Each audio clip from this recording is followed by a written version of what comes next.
This program is brought to you by the Genesis Communications Network, a world leader in talk radio since 1998. Visit GCNlive.com today.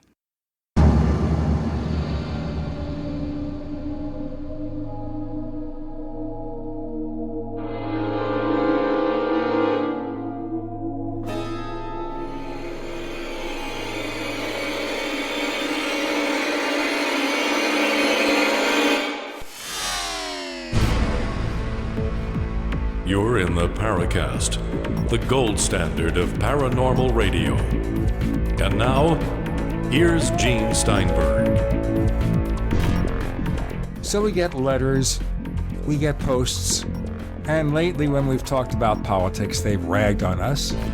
But just the other day, someone posted something in the forum saying that he really thinks he may stop listening to the Paracast, Chris, because he thinks we're anti-Christian.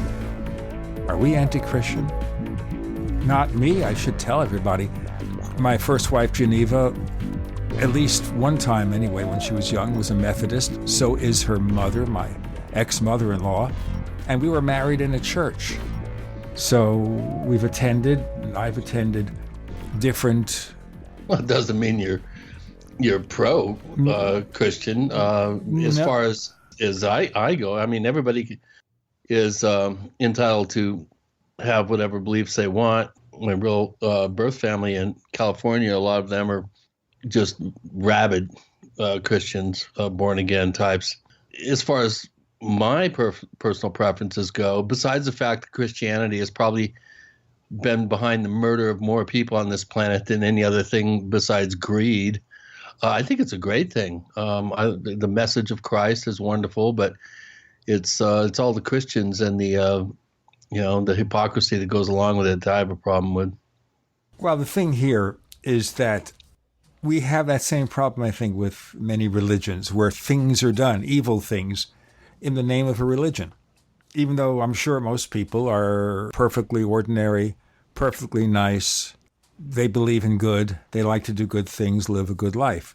So it's not saying that, I'm anti-Christian or anti-anything. Just recognize the history and what things have been done in the name of a religion that might have perverted what's intended with that religion, be it Muslims or Christians or whatever. Let's just leave it there. Now, the other thing here is that somebody maintained in a very, very emotional paragraph in a letter to me that he heard me constantly say that UFO abductees were crazy, and that's why he stopped listening to the Paracast. Now, Chris, have I ever said that all abductees are crazy? No. You may have hinted that a few abduction researchers are crazy, but I've never heard you say that abductees are crazy. Well, the point is here, if somebody's crazy, they're crazy. Let's just leave it at that. But I think people who are abducted are probably traumatized, especially if it happens over and over again. That doesn't make them crazy. It means we need to help them, that's all. Reach out, help them, find out what's really going on. Are they being kidnapped by ET? Are they being subjected to some other kind of experience? Let's find out. Obviously, people who undergo that are going to have trouble. But to say someone's crazy or all these people are crazy, I never said that. Yeah, you've never even come close to saying that. I've said a few times that it's ironic that so many abductees tend to be middle-aged women, divorced, suburban, spend a lot of time at home watching daytime TV. I've said that. Whether that makes them crazy or not, I think they're the ones that may be delusional, and we have to, I think, all agree that there is a percentage of these claims that are delusional in nature. I don't think so much that they're crazy. I just think they're bored. Well, people need to do something. I mean, every week or two I get these posts on Facebook in a timeline talking about learning about what is being said by the star beings from Zeta Reticuli. And of course, I guess I'm having fun with them because every time I see this, I post a response, which is pretty well canned. Zeta Reticuli is a binary star system. They have not yet discovered exoplanets there, but Zeta 2 appears to be orbited by a debris or dust ring. So maybe these star beings are coming from dust? Or maybe they've already destroyed their planet because they couldn't decide who got dibs on Earth's proctological potential. You see, we've heard people obsess over Chris and whether or not he's grumpy. And I'll just say that Chris, had a pretty rough year last year. I think a lot of people would be screaming on mountaintops to undergo that kind of pain. So, no, I don't think Chris is grumpy. But he does have an obsession with proctological matters. No, which reminds me, I'm getting ready to send Eugene the Contact in the Desert, a Gonzoid True Believer adventure, which I've put together from snippets of video that I took at last year's Contact in the Desert extravaganza. And at one point I did pop that question to some Graham Hancock attendees who were standing in line waiting for Hancock. I said something to the effect of, I came totally out of the blue. We're talking about Hancock's disagreement with, I think it was Robert Bauval or somebody. They got into a little tizzy on stage during a panel discussion. And I mentioned something. I just came out of the blue with, what do you think the reasons, what's the reason we are being visited by pro bono proctologists from other planets? And and this woman looked at me and said, how could you ask a question like that? Do you have issues? I said, do you need one of them? And I said, no, something to the effect of, no, I'd rather, pay for one that I could, trust, or I don't know. I had some comeback. But the one thing that Whitley Strieber said when he was on there, that, he used the term anal probe, I think, in Communion.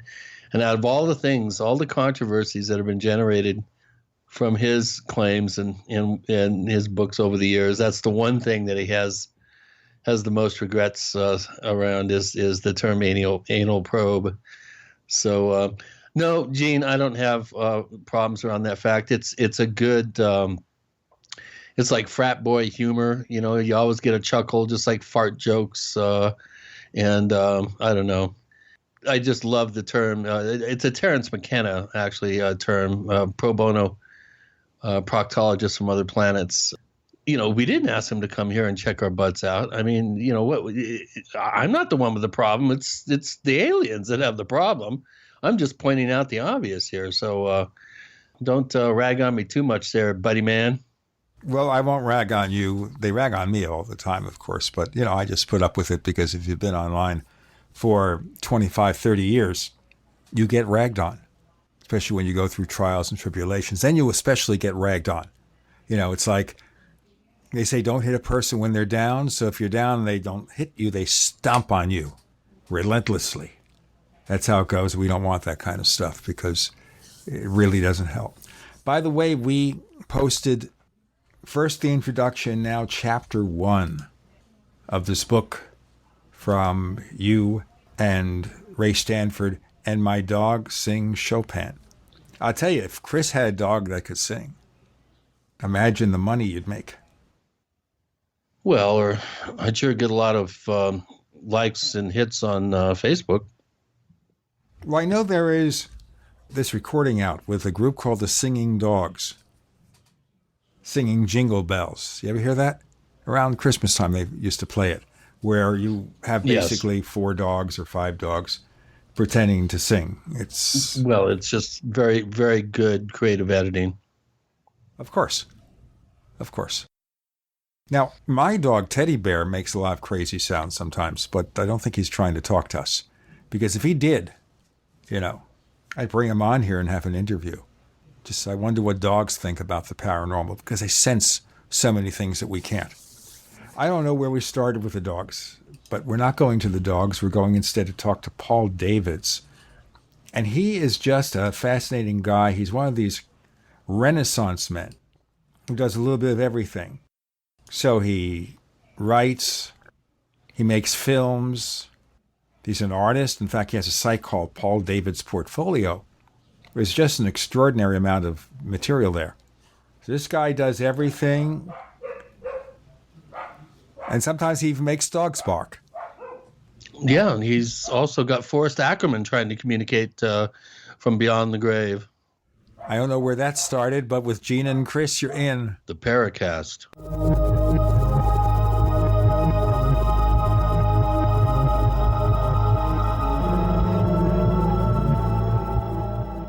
The award-winning Graphic Converter 10, the universal genius for photo editing apps on your Mac. Join over 1.5 million loyal users for the Swiss Army Knife app. It gives you all the features that you expect, and most important, it's easy to use. You can get it for just $39.95 from www.lemkesoft.com. That's www.lemkesoft.com. Do you need a website? Well, you can get a great deal on hosting services with Namecheap's legendary coupon code. They're offering substantial hosting discounts on shared hosting, business hosting, VPS hosting, reseller hosting, and even dedicated servers.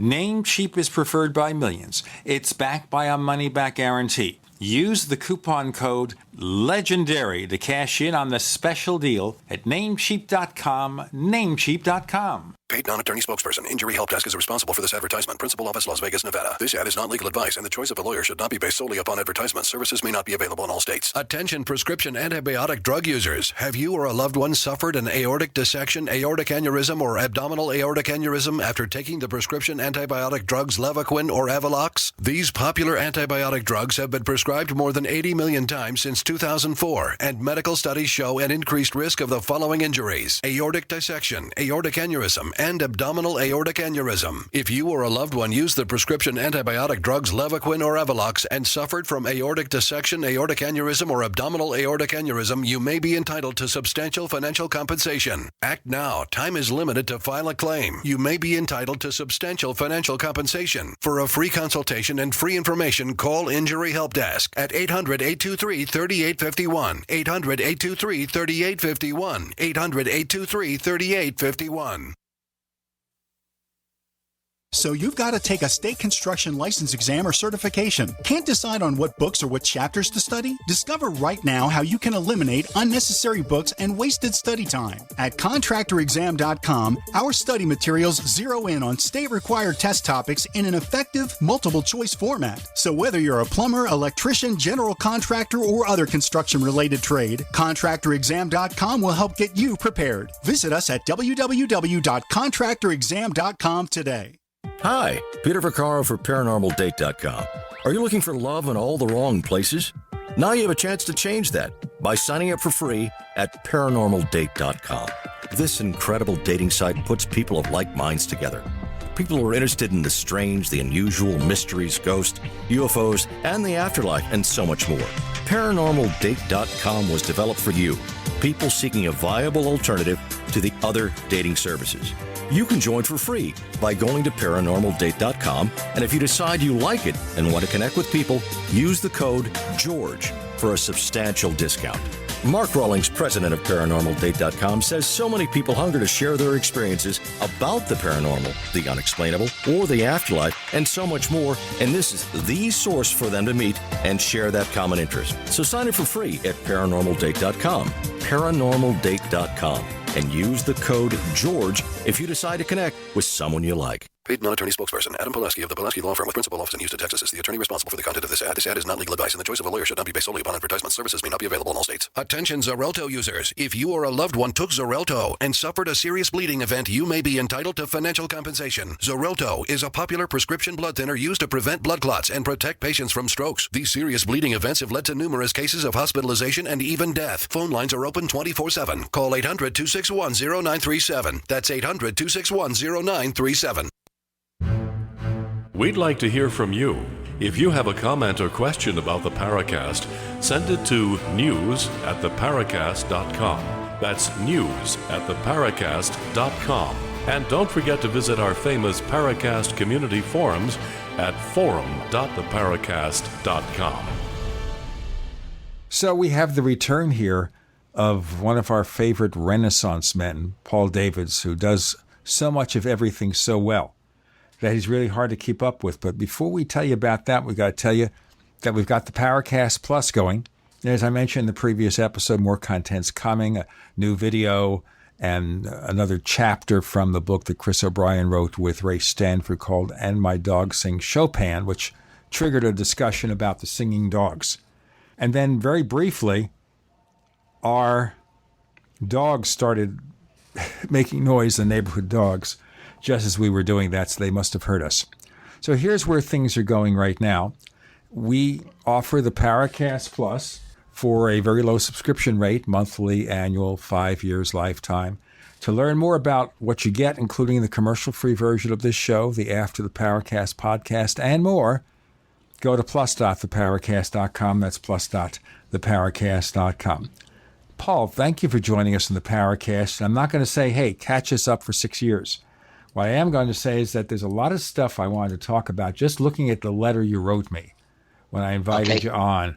And the first thing that hit me is because we had him on recently, Grant Cameron, where he wrote a book about the Clintons. Now, we have to kind of skirt politics very gently here, because what happens is that when you get too political, people resent it. They're very polarized. Well, I can talk about that subject without getting political, I'm sure. I do claim credit for the photo on the cover of Grant Cameron's book, which is a beautiful photo of Bill Clinton and Hillary Clinton, which I took in 2008. Well, let's go through that, putting up the information here. Obviously, we've known for years that Hillary Clinton had some sort of interest in UFOs, probably triggered by her friend and colleague, John Podesta, who was the CEO, I guess, of her presidential campaign. He worked for the Obama administration and Bill Clinton's administration.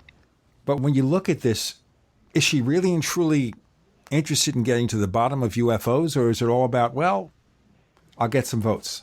Well, that's a hard question to answer. I think let's talk about Grant Cameron's book for a moment, because I think it's really important. I think it's called the Clinton UFO Storybook or something like that. Grant Cameron has a fantastic website, Presidential UFO, where he really goes into great detail on the UFO experiences, what we know about them, and what's been stated by presidents through the years. And there's a lot to cover there, because many of our presidents at one time or another in their careers have brushed up against this issue, including Gerald Ford, who was a congressman from Michigan way before he was president, back in the days when J. Allen Hynek came up with the swamp gas explanation for what was going on with UFO sightings in Michigan. Jerry Ford didn't like that, and he wanted answers. But when he became president, it didn't seem like he cared much about getting answers anymore. Now, Ford, as I recall, was instrumental in setting up those congressional hearings, though. Was he? Or were those before Jerry?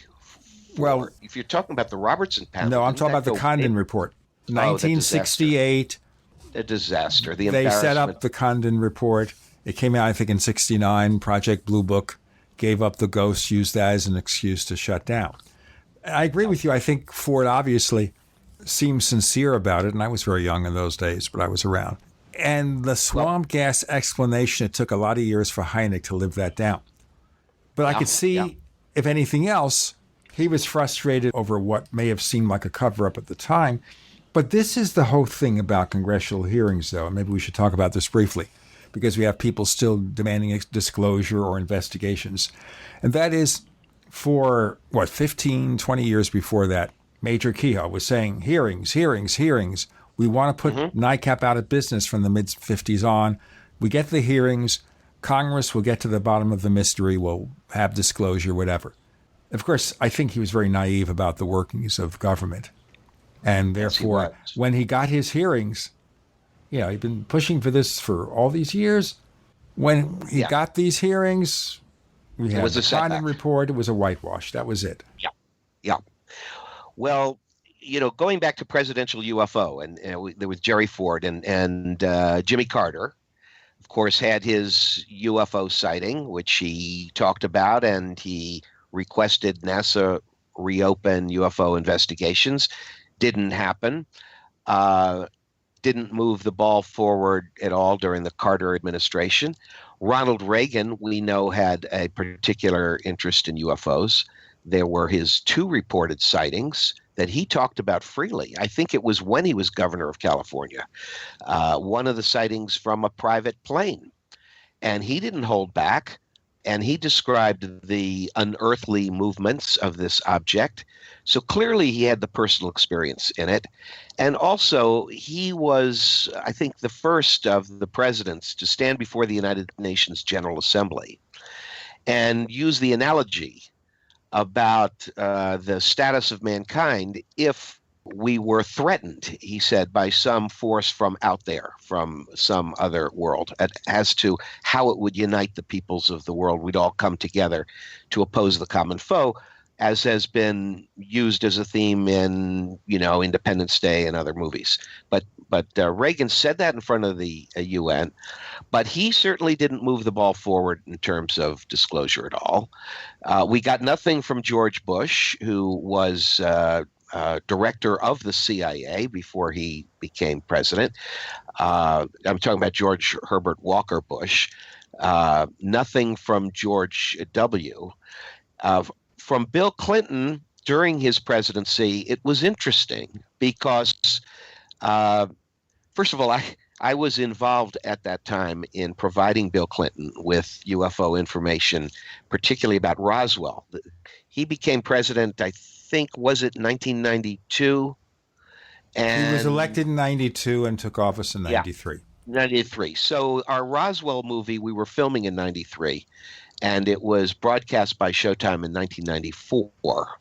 And that's when Stephen Schiff was starting his investigation about Roswell, Congressman Schiff of New Mexico, using the Government Accounting Agency as a vehicle for that, after the Pentagon had been non-cooperative with him.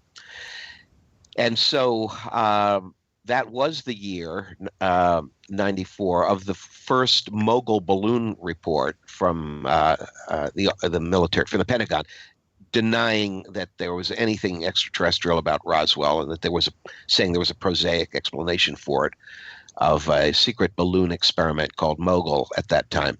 I didn't believe the report then. I don't believe the report now.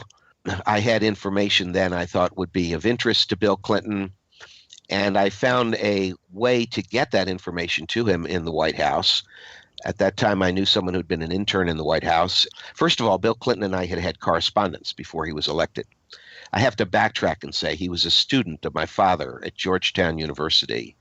My father was a professor of diplomatic history. Bill Clinton was his student in 1968. I think that was Bill Clinton's senior year.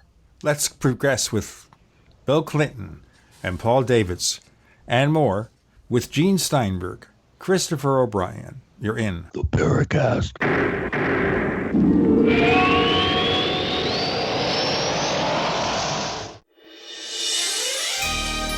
Thank you for listening to GCN. Be sure to visit GCNlive.com today. This is Dan Pilla. Do you owe the IRS money you can't pay? Are tax debts crippling you? I've defended people from the IRS for over 30 years. I've helped thousands, and I can help you too. I wrote the book on IRS settlement, and I'm telling you, there's no such thing as a hopeless case. Call 800-34-NO-TAX to finally get free of IRS debt. With the IRS's new programs, there's never been a better time to solve your problem. Call 800-34-NO-TAX. That's 800-34-NO-TAX, or my website, danpilla.com. Has neck, back, or shoulder pain got you down? Go to sunshine-pillows.com and get soothing comfort, support, and pain relief fast. Their microwavable heat therapy pillows and wraps treat neck and shoulder pain, reduce stress, and relax the soul. An ergonomic pillow from Sunshine Pillows supports your head and neck on long trips or when simply resting at home. Be good to yourself. Visit sunshine-pillows.com. sunshine-pillows.com. Hello? Congratulations. For what? For losing all that weight. How'd you do it so fast? ASAP. ASAP what? What's that mean? Are you ready to get as skinny as possible, as soon as possible, as simple as possible, and as sexy as possible? I'm listening. Then get with the ASAP program. It's real and it works. No smooth talk, no slick advertising, and no exaggerated claims of success. I've got to know more. Welcome to ASAP, as slim as possible. Whether you have 10, 20, or 50 pounds to lose, ASAP is your weight loss answer. ASAP targets the abnormal fat reserves and makes them available to be burned as fuel and contains no caffeine or hormones. Order ASAP at wholesale prices or join the team to share the business with others. Go to GCNteam.com or call 855-GCN-MALL. That's 855-426-6255. GCNteam.com or 855-426-6255. Lose weight and look great with ASAP, as slim as possible.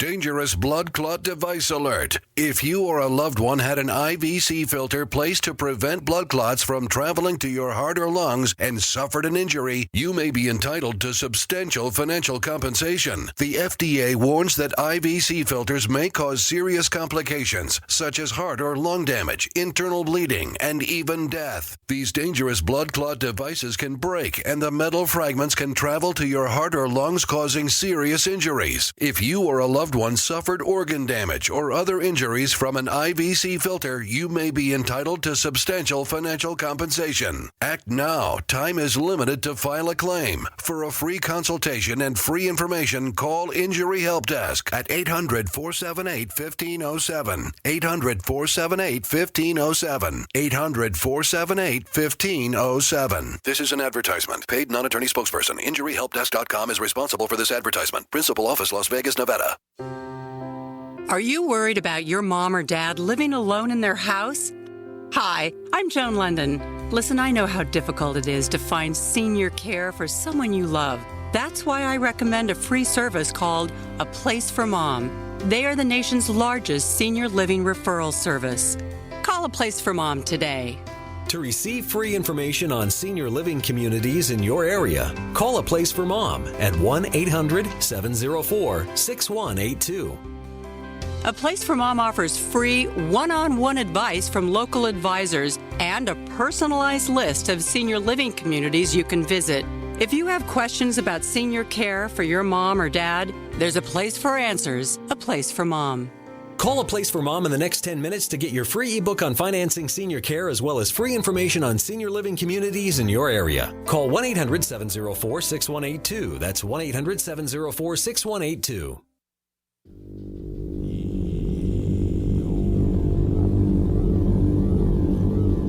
This is Jacques Vallée. You're listening to the Paracast, the gold standard of paranormal radio.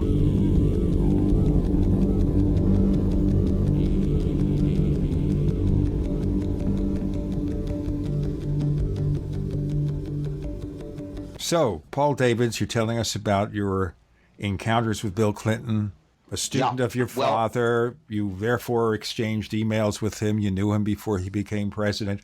So you sent this material. Let me interrupt. Not emails. No, that was. Oh, that's right. This is late '80s, early '90s. We don't think about emails then. We were thinking about real letters. I sent him a letter of support when he declared he was running for president, and he wrote me back a really nice full-page letter. This wasn't just something that was dictated. So there was that connection. And then after the Roswell movie came out, and after we had what I considered the poke in the eye of that false mogul balloon report, Bill Clinton made a statement in Ireland. There was a kid who asked him, did aliens really land in Roswell? And Bill Clinton said, as far as I know, no aliens ever did land in Roswell. He said, but if it did happen, the Air Force hasn't told me about it, and I would like to know, he said with a smile, kind of a sense of humor. But I took him literally, and when I wrote to him then, I said, Mr. President, you said that you would like to know. Here's what I've got on the Roswell case. And I sent him a whole bunch of stuff, including the Roswell movie, the Randall Schmidt book, UFO Crash at Roswell. I had made some videotapes at that time, one called Down in Roswell, which was all of the press reports, the news reports through the years on the Roswell case. Sent him that. I sent him a lecture tape I did called Reply to the Air Force Report on the Roswell incident, where I tore apart the report in every respect I could.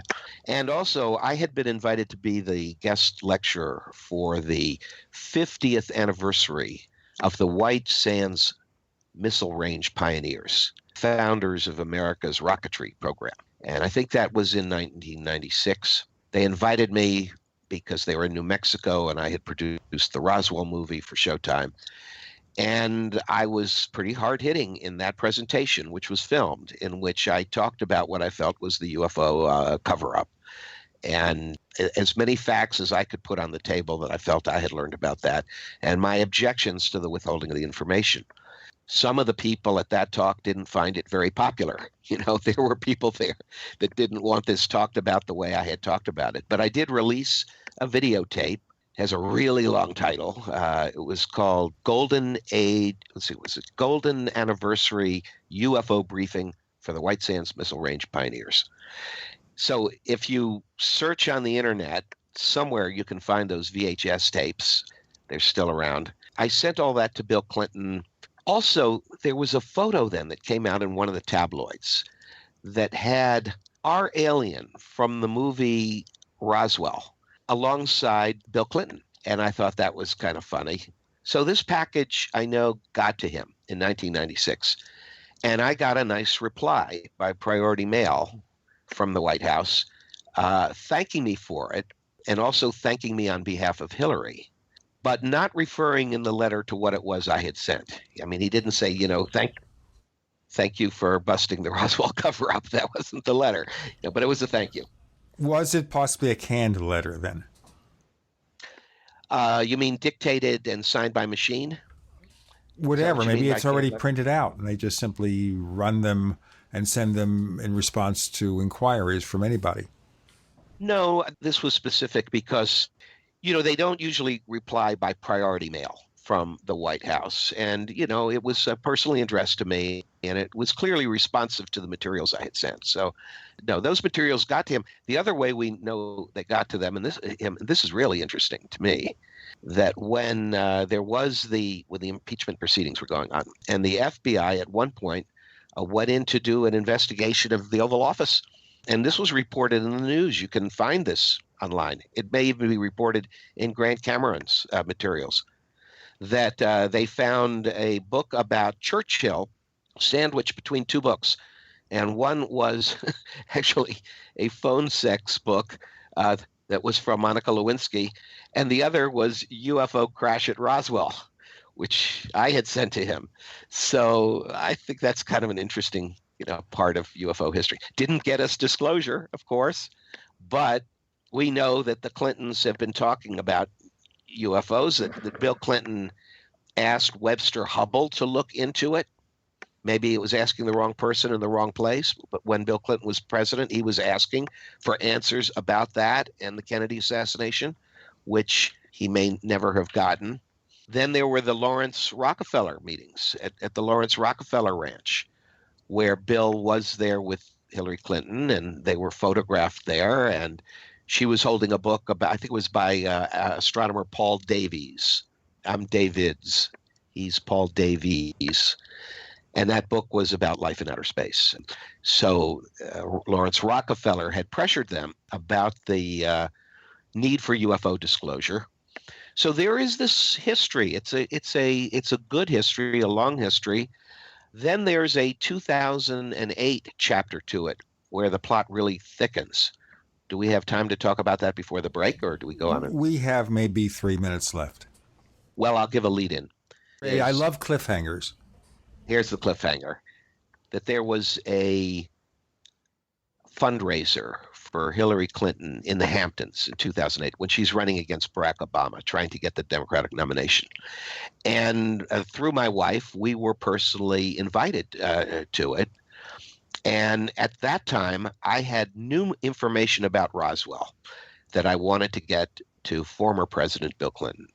And that information included a sworn affidavit from former Lieutenant Walter Haut. This was an affidavit that was released after his death, in which he absolutely certified that there were alien bodies at Roswell. He'd never conceded that before. It had always been there was a crash We think it was extraterrestrial.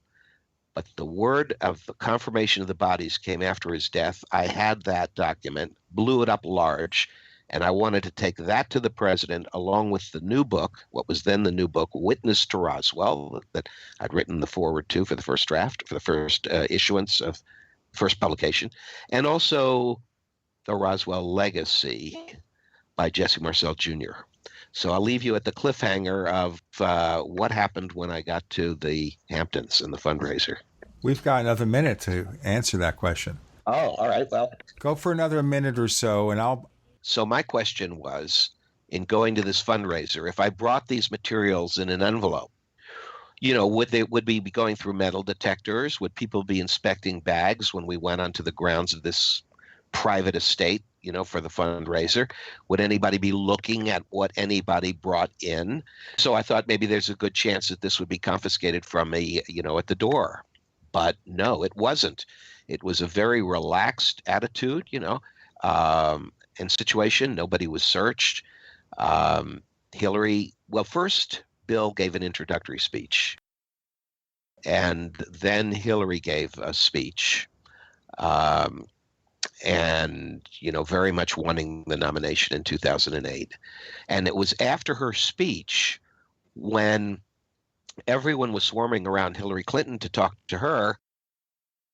And poor lonely former President Bill Clinton was alone on the backyard porch there with the owner of the house, and nobody was talking to him. And that's when I stepped up to have a conversation.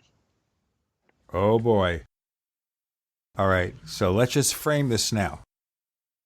You brought your UFO material in there. Mm-hmm. He's obviously aware of what you're doing because you've sent him something and he responded by priority mail. Mm-hmm. Okay. So this already is setting up something to show a lot of potential here, and we're going to explore that potential in just a few moments. We've got Paul David's Renaissance Man. We're talking about, I guess, a follow-up to our conversation with Grant Cameron of a few weeks ago. I know we had a bit of a dust-up with Grant over a couple of things, but we're talking here about the Clintons and UFOs with Gene and Chris here in the Paracast.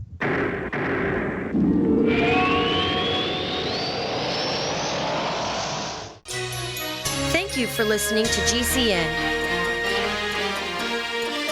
Visit GCNlive.com today. We also have swag. We have all these exclusive Paracast things that you can buy. We've got 60 or so different items, and entails T-shirts, sleeves for notebook computers, iPad cases, mouse pads, the Paracast Jumbo tote bag, all sorts of T-shirts and jackets and stuff like that for men and women. We have a Paracast aluminum water bottle. All this stuff, you go to store.theparacast.com, store.theparacast.com. What makes it special is that the items are the best quality, great T-shirts, fabrics, and they have our official logo on them. That's what makes them special, in multiple sizes and colors. We even have stuff for children, stuff for women, stuff for men. We have all sorts of sizes, like small up to X large. A lot of good stuff. That's the swag from the Paracast. You go to store.theparacast.com, stop by, and take a shopping tour.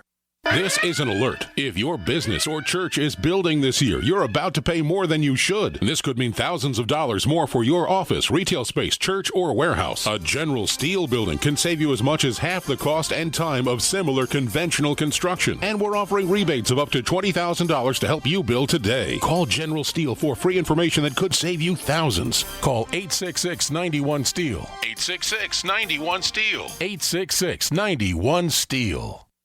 In these uncertain times, it makes sense to have a sustainable backup method to cook food and boil water. If your current plan includes using a fuel-burning stove or cooking over an open fire, then there's a much better way. The Minuteman Rocket Stove is a biomass-burning cooking stove that only requires small quantities of sticks and twigs for fuel. The Minuteman Stove is easy to use, smokeless, portable, powerful, and sustainable. For the finest in survival cooking stoves and fire starters made right here in the USA, go to MinutemanStove.com. That's MinutemanStove.com. Worried about lead, fluoride, and other contaminants in your drinking water? Get a ProPure with the Pro 1G 2.0 cleanable reusable filter and remove up to 200 contaminants. Drink water the way nature meant it to be. Clean, crisp, and refreshing. See the complete line of ProPure products, including the new ProMax shower filter. There's a ProPure for you. Visit your authorized ProPure dealer for details or ProPureUSA.com. That's ProPureUSA.com. Have you ever thought you'd like to flip houses but didn't know how or where to get the money? Are you ready to be your own boss so you can start living the good life? Hi, I'm Preston Ely. I used to be so broke. I had my electricity turned off 9 times, but I figured out a way to quit my job and find financial freedom in real estate. For a limited time, I want to send you a free copy of my smash hit selling book, How to Get Rich in Real Estate. It shows you how to copy exactly what I did so you can make money from the comfort of your own home without even doing any manual labor. I've already given away 5,000 books and they're going fast. To get one before they're gone, call 1-800-958-9859. Listen, if you're sick and tired of stressing about money, this book could change your life. It's short, fun to read, easy to understand, and awesome. To find out how to get your free book while supplies last, call 1-800-958-9859. Call 1-800-958-9859. 1-800-958-9859.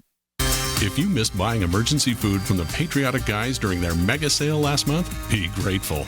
Even when they slash their prices by 40%, you still get more food for your money from Ready Supply Foods. Ready Supply Foods sells 50 to 230% more food for your money, and we can prove it. With 23 delicious entrees, we also have 4 times the variety, too. Surviving a disaster is hard enough without worrying about starving to death. See how much more food you can get for your money at ReadySupplyFoods.com today.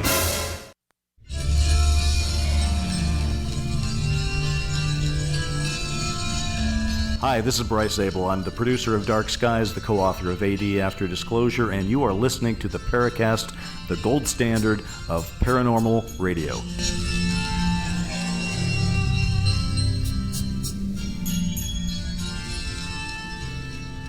So in the previous episode, or previously on the Paracast, they always say previously on, Paul Davids is at this gathering. And there's Bill Clinton, almost alone because they're all surrounding Hillary because she's running against Obama. And now you talk to him, and what happens?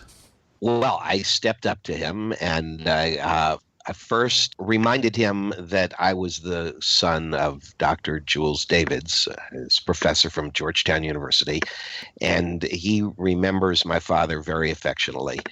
And so he smiled and greeted me very warmly, and he asked me what I'd been up to.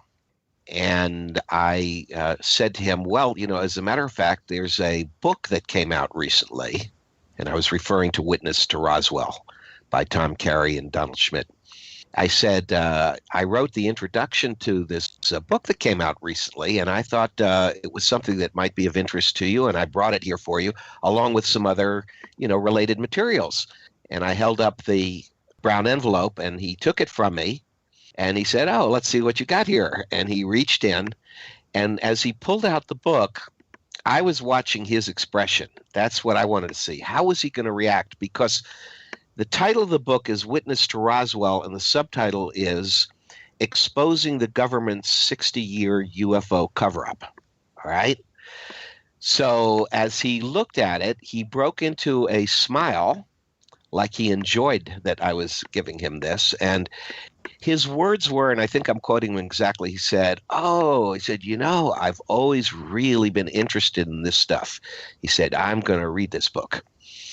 And I explained to him also about Walter Haut's affidavit, pointed it out because I had blown it up, a large copy of it in there, and about the other book. So he took the materials from me.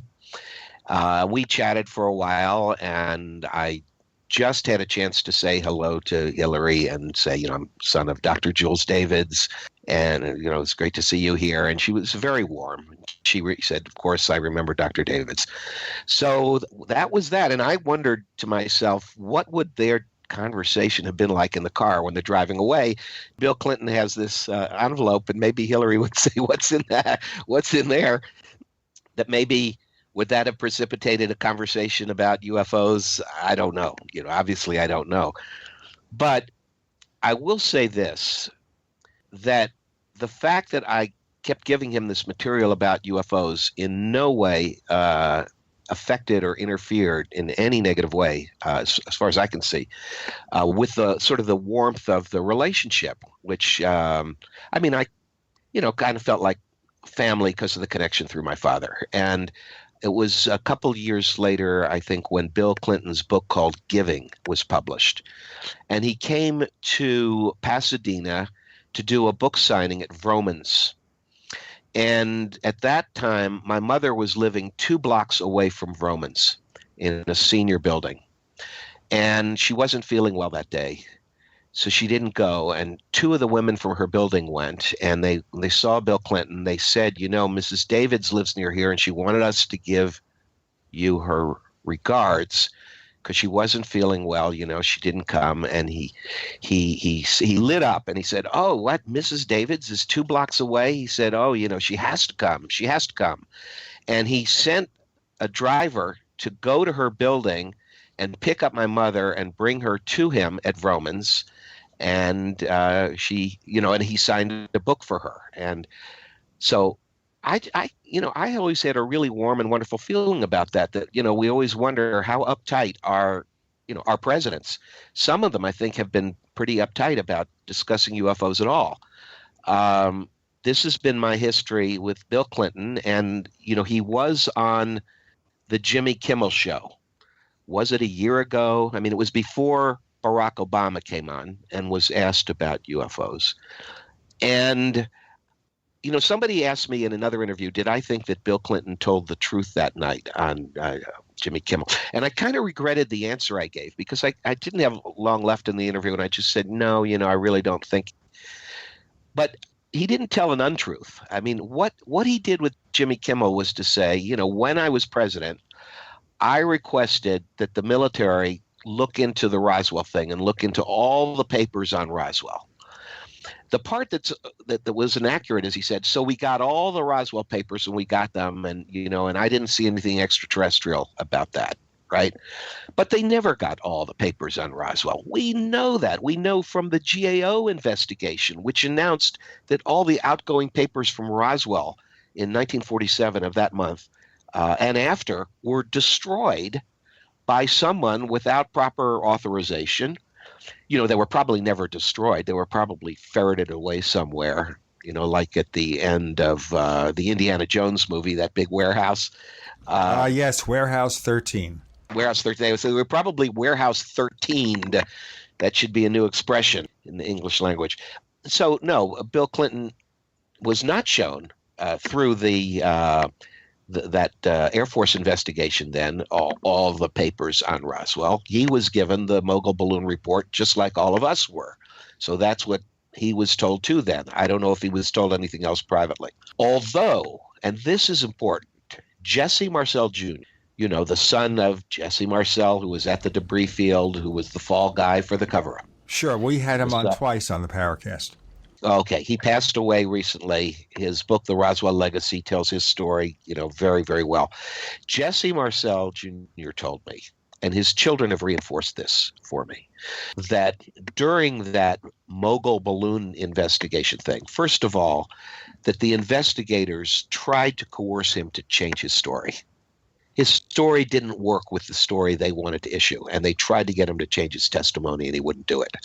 And he said he also had the opportunity to have a high-level meeting in Washington at that time with someone who, he said, sort of apologized for the cover-up and said, look, we know what happened, and, confirming that the story about the extraterrestrial crash was in fact true for Jesse Marcel Jr., but that it was still under high levels of secrecy and couldn't be talked about. And that was that. He was working on the inside, this official said, to try to get it out. I don't know if it was John Podesta he met with this man. I don't know. Possible. Okay, so with Clinton, you see, I'm seeing here he's dismissing it pretty much. Now, is he dismissing it because he believed what his people told him, Or he was told to say that? That's a good question right there, don't you think? I don't think that he believed what his people told him. I think he absolutely knows the truth. On the Jimmy Kimmel show, and I'm speculating now, by the way. That's my personal opinion. I'm not putting words in anybody's mouth. But on the Jimmy Kimmel show, it was very interesting that after he talked about looking for the Roswell papers, he turned the conversation by making an analogy, and he took the words right out of Ronald Reagan's mouth from the United Nations. Exactly the same thing, like this is their fallback thing to say. And he said, Bill Clinton said, but the facts are we're discovering more and more worlds out there and more how vast this galaxy of ours is and other galaxies. And he says, and with those discoveries, the chances, the odds of there being life on other worlds increases with those discoveries. And he says, I just hope if it happens, that it won't turn out to be like Independence Day. He said, because you can imagine how if there were some kind of, threat from another world, that maybe that's what it would take to bring all the peoples of the world together so we wouldn't have any more warfare among ourselves. Okay, that's what Bill Clinton said on the Jimmy Kimmel show.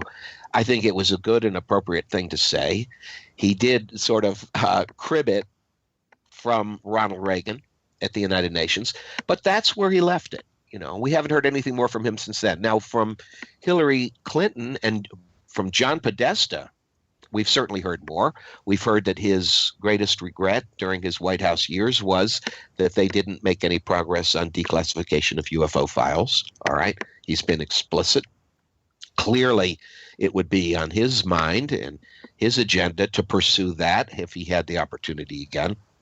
And someone told me that Hillary Clinton was also on the Jimmy Kimmel show and was asked about UFOs, but I did not see that one. So I don't know what was said. Well, when she's been interviewed, she says, number one, she's referring to them as UAP, which is the more... She corrects the acronym UFO and corrects it to UAP.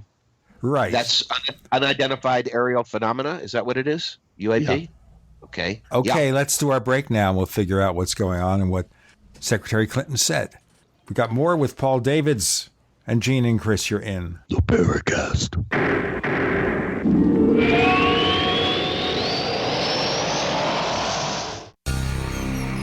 Thank you for listening to GCN. Visit GCNlive.com today.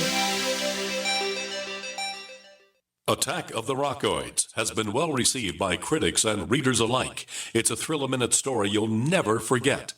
A former U.S. military intelligence officer is haunted by intense dreams about a beautiful woman pleading for his help after a terrible battle in outer space. But the dreams turn out to be true and thrust him into a telepathic love affair with a woman whose faraway planet is intent on destroying the Earth. And now the gripping tale continues in The Coming of the Protectors. It's the second book of the Rockoids trilogy, a galaxy-spanning adventure that pits our hapless heroes against powerful, fanatical enemies that threaten the lives of freedom-loving beings everywhere. Attack of the Rockoids and The Coming of the Protectors, classic science fiction at its best, available now. For more details, visit rockoids.com. That's ROCKOIDS.com. Can your vitamin supplements positively affect your blood in 5 minutes? Protovite can. Protovite is a genuine breakthrough liquid daily nutrition that delivers quality ingredients into your blood in less than 5 minutes. Scientifically proven and backed by clinical studies, Protovite supports energy, vitality, and optimal health. Watch our 2-minute live blood cell video and see for yourself at vninc.com/prohealth. That's vninc.com/prohealth. Introducing the fastest growing digital currency company in the world, OneLife. With over 2.1 million members, OneCoin is becoming the most powerful force in digital currency. It reached over $1 billion in revenue in its first year. No other company has accomplished such an impressive feat. Now you can achieve financial independence with the strength of OneLife. Find out how to build your financial dreams. 877-933-4747. 877-933-4747. Dedicated to helping you create financial abundance.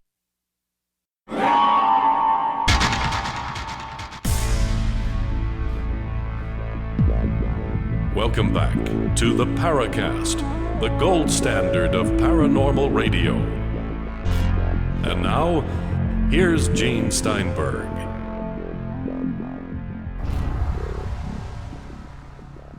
So there we go. Secretary Clinton appears on one or more TV shows and in public presentations says, if elected, she's interested in getting to the bottom of this. But the question you raise here is, well, her husband was in the White House for 8 years. How come he couldn't do it? Or maybe he did and he can't say. But assuming he didn't, where does she think she's going to do better now? Well, the fact that he didn't, of course, maybe, see, after they talked to Lawrence Rockefeller and there was some momentum on that, the impeachment proceedings got in the way. So nothing was going to happen once there was that problem. And so, as far as what the future brings on this, of course, none of us knows. I mean, personally, for me, I would so like to have the declassification of the secrets that have been so tightly held. And I so object to the official debunking that's been going on in this country and then throughout the world for decades, going back to the days of Donald Kehoe that you mentioned. Donald Kehoe was pilloried. He wrote some wonderful books about the UFO cover-up and all the evidence at that time. And there was an important show, I forget whether it was a radio show or a TV show at that time, about UFOs. And when he it was a TV show. Okay. Yeah, he went off script. They yanked the microphone off of him. So the debunking and the malicious attacks, people's reputations, and the ridicule and the techniques used in the world of science to make this such a fringe topic that people are penalized who want to study it seriously, and the difficulty in getting research grants if you're out there on those fringes. In other words, people with this interest have been put in a ghetto by the establishment. Now, our listeners know the history of this. Let me just tell you briefly. So in January 1958, Kehoe was a guest on a TV show called Armstrong Circle Theater. It was a presentation called UFOs, The Enigma of the Skies. And what happened here is the producers asked Kehoe and the other guests to present a full script of what they're going to say. This is live television. There was no 7-second delay. It wasn't delayed recording or anything. It was live TV. So, of course, they carefully vet what was said. Now, Kehoe complained in one of his books that the CBS producers kept censoring everything he wrote to the point where he got very, very frustrated because he felt he wasn't able to deliver the kind of evidence he had. So by show night, he's frustrated. So he starts reading the script and then stops and says, I'm going to tell you something you've never heard before. And he's about to say something. So he gets censored then. Now, the official CBS line, and we do know that people from the Air Force were on hand, the official line is, well, he was deviating from the script. We didn't know what he was going to say, and therefore we cut his mic, which is a double, triple-edged sword because legitimately they have to do that if they think something is going astray, because the FCC could fine CBS if somebody uses a nasty word or something. They don't know what's going to happen, so they're watching out for their behinds. At the same token, as Kehoe suggested, perhaps the Air Force was censoring everything that was said, so no matter what happened, he wouldn't be allowed to say what he wanted. He did, however, issue kind of a half apology for doing it, if you recall. So there's the update. Well, that summarizes what happened back then, a long time ago. But the point is that attitude of censorship has been in effect for so many decades. And now, is it loosening up now? I think the answer is, as far as television is concerned, definitely. As far as motion pictures are concerned, definitely. I mean, you have like a double standard or two different worlds now, because on television, you have essentially a UFO disclosure. We don't know if the information we're getting is accurate, but just count the hundreds of documentaries and shows, everything, from Ancient Aliens every possible conceivable kind of documentary that's out there on so many different channels. And then most of the films are fiction that involve aliens, but there have been several projects about Roswell. I think ours, the one I executive produced and co-wrote for Showtime, was the first, full-length, feature-length, just devoted to the Roswell incident. But when you consider Dark Skies series, the Taken series, I mean, there have been a number of them that have had their Roswell stories, even with Jesse Marcel as a character. So that's just Roswell. I mean, there have been things about Betty and Barney Hill, and the Fire in the Sky, about the Travis Walton case, the coverage on the Phoenix Lights case. And now we have the James Fox documentaries. I'm a big fan of James Fox's documentaries. His one called I Know What I Saw. Fabulous work where we're getting to see, the testimony of the citizens' hearings on UFOs integrated into documentaries that include things like the former governor of Arizona. What was you know his name? The one I'm talking about, who reversed himself on the Phoenix Lights. Fife Symington, who was a close friend of Bill Clinton. As a matter of fact, I think I even heard that one of them saved the life of the other when some drowning thing. I don't know the details of it. I know a little bit about it because, remember, Symington was convicted of corruption and had gone to jail. But apparently he saved Bill Clinton's life, so Bill Clinton pardoned him. Wow. Now, you see, in Arizona, we have a bad history with governors. Not as bad as Illinois. They've sent a few to jail. But we've had a couple, 3, that have done a few funky things. Now, the thing about Fife Symington that bothers me, though, I mean, to his credit, he admits fault. He says he was too flippant about UFOs. On the other hand, maybe he felt it was more politically correct to come out and say, I take it seriously. I don't know. He said more than I take it seriously. The interview of him shows him saying, I saw that craft, and it wasn't from this Earth. It was from somewhere else.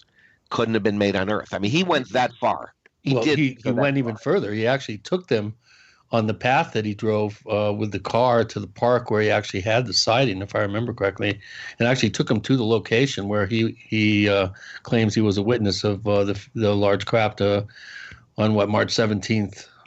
Okay, so 97. I call this progress. I call this a lot of progress from where we were a couple of decades ago, with everyone so uptight about it. And back in the days of Philip Klass, the debunker, when he would go to UFO meetings of MUFON in order to object, as though he was in a courtroom, to stand and object to everything everybody was saying.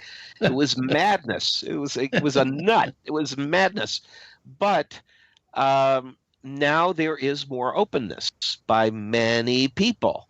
There isn't more openness in the military, though, which brings me to another great story I have to tell you about when my Roswell alien from our movie almost went on display at Wright-Patterson Air Force Base. Should we take a break before that one? Well, I'll tell you what, let's take that break, but let me tell you that we'd like you, while you hear this break, to find out how you can have a commercial-free version of this radio show. And the way to do that is to go to plus.theparacast.com. That's plus.theparacast.com. Learn all the inner details, the secrets about the Paracast Plus with the ad-free version of this show after the Paracast podcast. A couple of chapters from the book, unpublished so far, from Chris O'Brien and Ray Stanford. Another video from Contact in the Deserts coming any day now. A lot of good material there. Plus.theparacast.com, plus.theparacast.com. More excitement with the Clintons, the government, and UFOs, but definitely not political. With Gene and Chris, you're in the Paracast.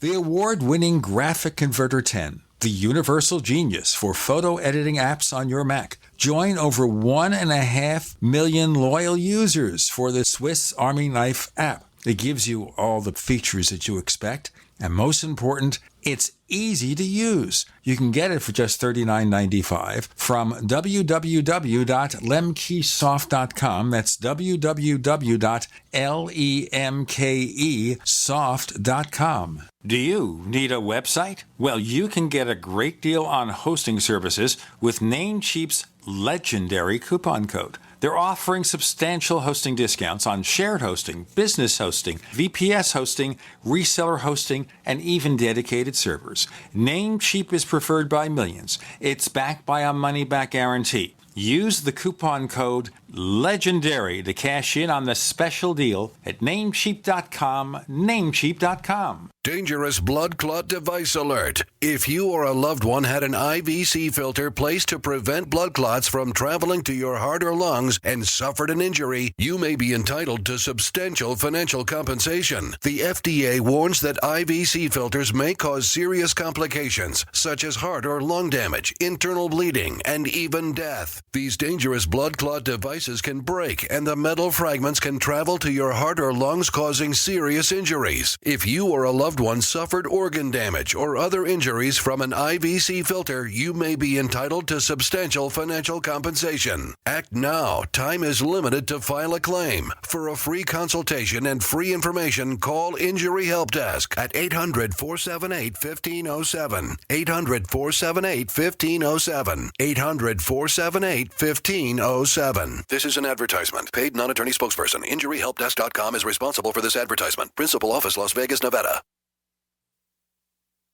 So you've got to take a state construction license exam or certification. Can't decide on what books or what chapters to study? Discover right now how you can eliminate unnecessary books and wasted study time. At contractorexam.com, our study materials zero in on state-required test topics in an effective, multiple-choice format. So whether you're a plumber, electrician, general contractor, or other construction-related trade, contractorexam.com will help get you prepared. Visit us at www.contractorexam.com today. Are you tired of commuting to a job that makes someone else rich? Working harder than ever, but getting nowhere? Do you hate spending hundreds of dollars every week on daycare? Having someone else raise your children? With our opportunities, you can start earning money as soon as next week. You get to be the boss, work from home, and live a happier life. At Be the Boss Network, you'll find hundreds of work-from-home opportunities that you can literally start today and be earning money as soon as next week. Go to freedom106.com and start earning money as soon as next week. You get to be the boss. Get out of the rat race. Work from home. Go to freedom106.com right now and change your life today. That's freedom, the number 106.com. Go to freedom106.com and start earning money as soon as next week. You be the boss. Go to freedom106.com. Paid non-attorney spokesperson Adam Pulaski of the Pulaski Law Firm with principal office in Houston, Texas is the attorney responsible for the content of this ad. This ad is not legal advice, and the choice of a lawyer should not be based solely upon advertisement. Services may not be available in all states. Attention Xarelto users. If you or a loved one took Xarelto and suffered a serious bleeding event, you may be entitled to financial compensation. Xarelto is a popular prescription blood thinner used to prevent blood clots and protect patients from strokes. These serious bleeding events have led to numerous cases of hospitalization and even death. Phone lines are open 24/7. Call 800-261-0937. That's 800-261-0937. We'd like to hear from you. If you have a comment or question about the Paracast, send it to news@theparacast.com. That's news@theparacast.com. And don't forget to visit our famous Paracast community forums at forum.theparacast.com. So you see, neighbors, we're here in a position to talk about UFOs, putting political figures on the firing line, but not really getting political. Paul Davids? Hi, Gene. I have a lot of things I want to say to and about Chris O'Brien while we have time together. There's one more story I want to tell first. I do want to mention I'm a big fan of Chris O'Brien's books and his research on the cattle mutilations. Chris and I have known each other a long time. My favorite Chris O'Brien book is his one about the Grand Trickster and his theories about synchronicities, because this is one of my favorite subjects. So let's get into that a little later. But I want to tell you this incident with a new author who worked at Wright-Patterson Air Force Base as an engineer for his whole career. His name is Ray Zemansky, and he wrote a book called, get this, 50 Shades of Grays. Grays as in aliens. About, were there aliens at Wright-Patterson Air Force Base? Before his book came out, Ray tried to arrange for me to officially be invited to come and be a guest and to bring the prop of the life-size alien that was alive in our Roswell movie. This alien now exists in a display case beside my desk in my home. And the one that you used to carry around in the trunk of your car. Yeah, I was game for this. And as a matter of fact, I told Ray Zemansky, I'd like to do a documentary about this. He said, you don't need to fly me. First of all, how would the alien get there if you fly me? I need to drive, and I need to do a documentary about the cross-country trip from Los Angeles of the Roswell alien back to Wright-Patterson Air Force Base to pay his respects to his fallen brethren from the extraterrestrial crash of 1947. I said, can you imagine the great scenes? I'm driving along in my car with this alien beside me, and if I'm speeding and a cop stops me, this has a lot of potential, I said, with a little tongue-in-cheek. So they were ready to do it, to have me there and have the alien. They wanted it for the Air Force Marathon, for Air Force families to be able to get their pictures taken with the alien from the movie. And then I said, look, if I'm doing this, though, I really want to be able to show the movie Roswell to the Air Force people there while I'm there. We should combine it. It should be a showing. So they had to get official permission for this. And this is where everything went wrong. This is where it all fell apart. When they made the request and ran it up the flagpole, and we got shot down so hard, I felt like I was slammed into the ground on this thing. It went through the public relations department of the Air Force. Evidently, they have a special division that deals with Hollywood issues. They all do, even the CIA. And what they want to do, of course, is get somebody on the set to monitor what's going on and fix misperceptions, because they want everything to look positive for the agencies. So I'll give you another example of that. In the case of Independence Day, they wouldn't do it. They refused to let it happen, right? They refused to let it happen. On the other hand, like a TV show like NCIS, which is the most popular scripted drama in the world, they've got the real Naval Criminal Investigative Service people on the set making sure that, fundamentally, the facts about investigations and things, while certainly going to be exaggerated for a fictional show, are at least in the spirit of what really happens. They want to make themselves look good. I can tell you from personal experience that I talked to Robert Wise, the director of The Day the Earth Stood Still, which I think that movie came out around 1950 or 51. Right, 51. It's a few years after Roswell. And I met with him shortly after I had my daylight disc sighting in 1987. I think people know about that who know me. It's been written up, and that's what got me interested in UFOs, that I saw one in daylight near my house with my two children. But I got to meet with Robert Wise, and he told me, first of all, he was a believer, and that while he was making that movie, that that there had been some official people around on the set, that there had been visitors from Washington. He mentioned a scientist, or maybe it was an engineer, and he was told at that time, you may think your movie is fiction, but it's not nearly as much fiction as you may assume. So that happened behind the scenes back then, as far as some kind of intervention with what's going on in Hollywood. And Bobby Graham, has written about that. He's written a wonderful book about UFOs in Hollywood. I forget the exact name of it right now, but I certainly recommend that book. And he included some information for me about the Roswell movie, because we had people show up when we were making the Roswell movie. We were definitely being watched. I think at that time we were being listened to. There was a lot of funny stuff on the phones. There were people showing up that, wanted to be our good friends all of a sudden, had information, wanted to suck us into one thing or another. And so we weren't doing it in a vacuum. There's always that sense of things being watched by people who care about what may come out or what's said.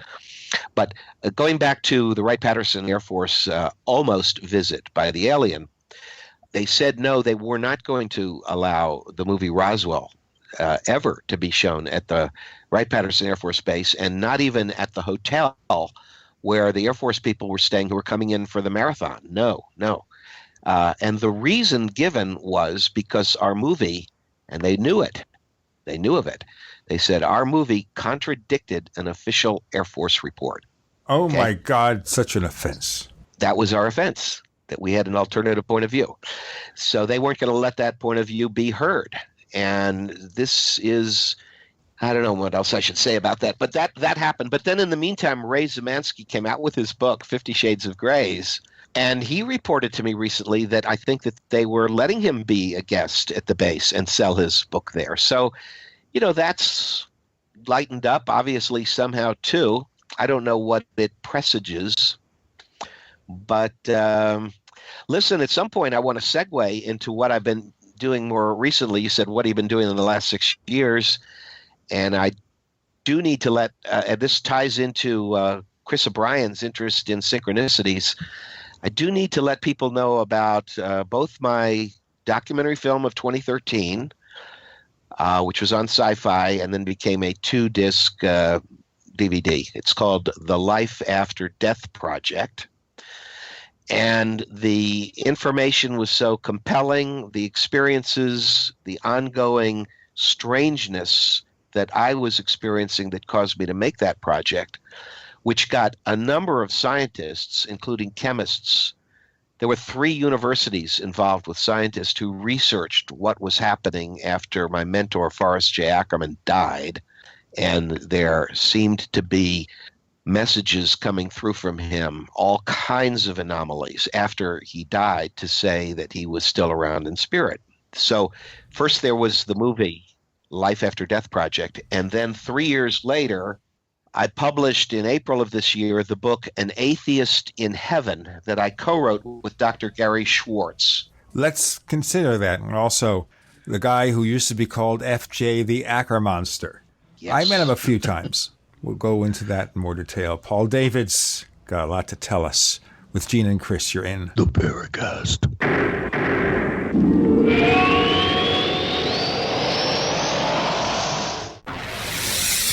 You are listening to GCN.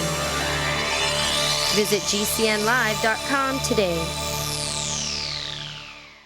Are your Google search results killing you? Unflattering content in blogs, news articles, online reviews, social media, or other sources can jeopardize your reputation, your business, and your livelihood. Let Reputation.com help. Our patented technology will make the truth about you more visible while pushing down unwanted negative content. Improve your Google search results. Call Reputation.com at 1-800-831-0771 for a free consultation. That's 800-831-0771. Fully cooked, ready-to-eat bacon. I'm talking thick, meaty, center-cut presidential bacon. Savory and delicious. I buy some, I use some, I store some. Awesome. No refrigeration needed with a 10-year shelf life. NASA-packed technology. Bacon. Fully cooked, fully hydrated, ready to eat right from the packed bacon. Or warm and served. Life-saving, ready-to-eat bacon. 10-year shelf life bacon. Ships free at fullycookedbacon.com. Fullycookedbacon.com.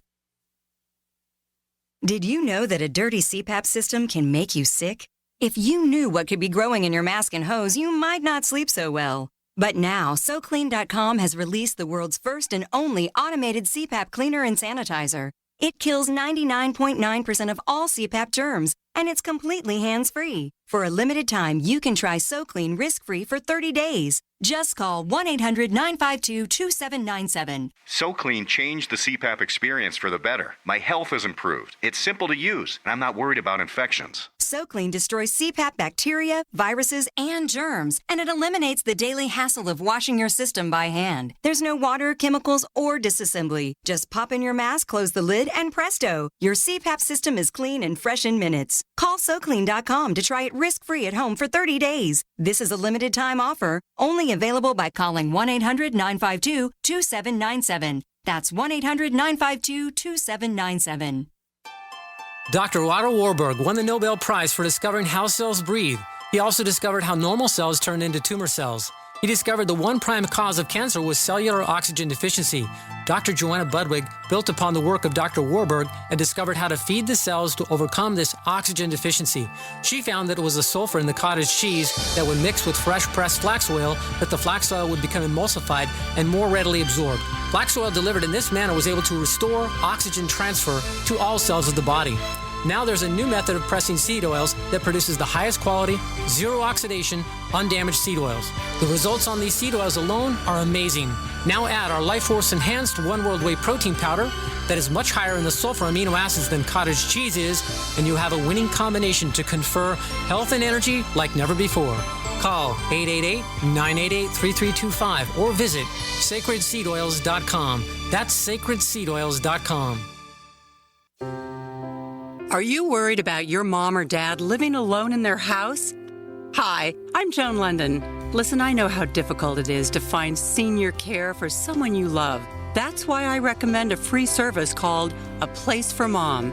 They are the nation's largest senior living referral service. Call A Place for Mom today. To receive free information on senior living communities in your area, call A Place for Mom at 1-800-704-6182. A Place for Mom offers free one-on-one advice from local advisors and a personalized list of senior living communities you can visit. If you have questions about senior care for your mom or dad, there's a place for answers, A Place for Mom. Call A Place for Mom in the next 10 minutes to get your free ebook on financing senior care as well as free information on senior living communities in your area. Call 1-800-704-6182. That's 1-800-704-6182.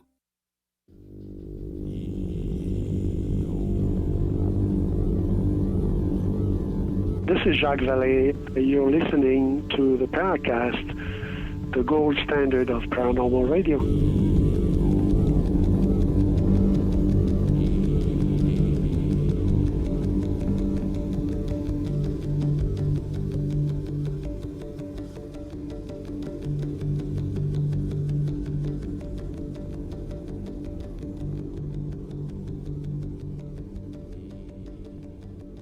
You know, it's very easy to talk to Paul Davids. You basically say, go. And we sit down as flies on the wall and let him continue. So, okay. Forrest J Ackerman, he doesn't like being dead is what you're telling me, Paul. No. I you know, my days with Forrest J Ackerman go back to when I was, well, first of all, I think I was in 5th grade when the first issue of Famous Monsters of Filmland magazine came out. Oh, I remember it well. And I would read every issue. Of course, if you got caught with it in school, they confiscated it, right? Let me just say something real briefly before you go on. Okay. In one issue of Famous Monsters, and then it continued for a few issues, they said he was traveling around the country, Forrest J. Ackerman, and if you wrote a good spiel, he'd come to your home for lunch. Yes. And he did. My place in Brooklyn, I set it up as a recording studio, and I recorded the entire thing, and I got people who had entered the contest to come there, like half a dozen people my age. I probably was in my late teens at the time. And he came over, very gracious, for a couple of hours. I had recordings of everything. Unfortunately, probably not anymore. I have no idea where those recordings went. This is like 25 different moves since then. Oh, no. But I stayed in touch with him on and off for a number of years after that. Now, Paul Davids, tell your story. That's all I have to say. Gene, this is absolutely wonderful to hear this, because during that cross-country trip that Forrest Ackerman took from Los Angeles, his ultimate destination was Washington, D.C., with the World Science Fiction Convention. I think it was at the Statler Hilton Hotel. And I lived in the suburbs of Washington. As I said, my dad was a professor at Georgetown. And that's when I met Forrest Ackerman. And I had been making 8mm. I was a kid. These were silent 8mm movies with dragons and dinosaurs and ghosts and whatever special effects I could come up with, because I loved his magazine. You know, his sense of humor is just incomparable. And he was such an endearing man. He had collected all of the stuff, the props from all the movies we loved in those days. And he had them all in his great house that he called the Acker Mansion. And he opened his doors. He had to live in L.A. to get there, of course, but he opened his doors to the general public every Saturday. They could come in and see his collection. And then he moved to a larger house. He called it Son of Acker Mansion in the Los Feliz area on Glendower. And this was an 18-room mansion that Ray Bradbury, the author Ray Bradbury, who wrote Martian Chronicles, many other things, he called the house the Fort Knox of science fiction. That's where the gold was. So when I met Fari, I went to the Statler Hilton. I was a young teenager, and I told him about these movies I had been making. And his publisher, James Warren, was there too. And they were so nice. And he said, well, tomorrow morning, Sunday morning, he said, we're going to have a little gathering here for some of the Monster fans. And he says, if you have a projector for your movies, why don't you bring your projector, bring the movies, we'll set up a screen, and let's all see them. So that happened. That's what I got to do. And then Fari and James Warren said, well, you got to send us pictures of your monsters, your movies, and we'll put them in Famous Monsters magazine. So there I was then in issue number 27 of Famous Monsters, the great cover of the Cyclops from the Seventh Voyage of Sinbad on the cover. And then I entered a movie-making contest that Fari had called, you had to make a movie based on a script he wrote called Siegfried Saves Metropolis. And I was an honorable mention winner in the contest, so more pictures in Famous Monsters, issue number 35. I was in seventh heaven. This was wonderful. I wanted so much to go to Los Angeles, to see Fari's house, to meet my idols like the great producer George Powell, who did The War of the Worlds and The Time Machine. I wanted to meet Ray Harryhausen, the great special effects pioneer. Of course, he lived in England. Eventually, all of these dreams came true for me.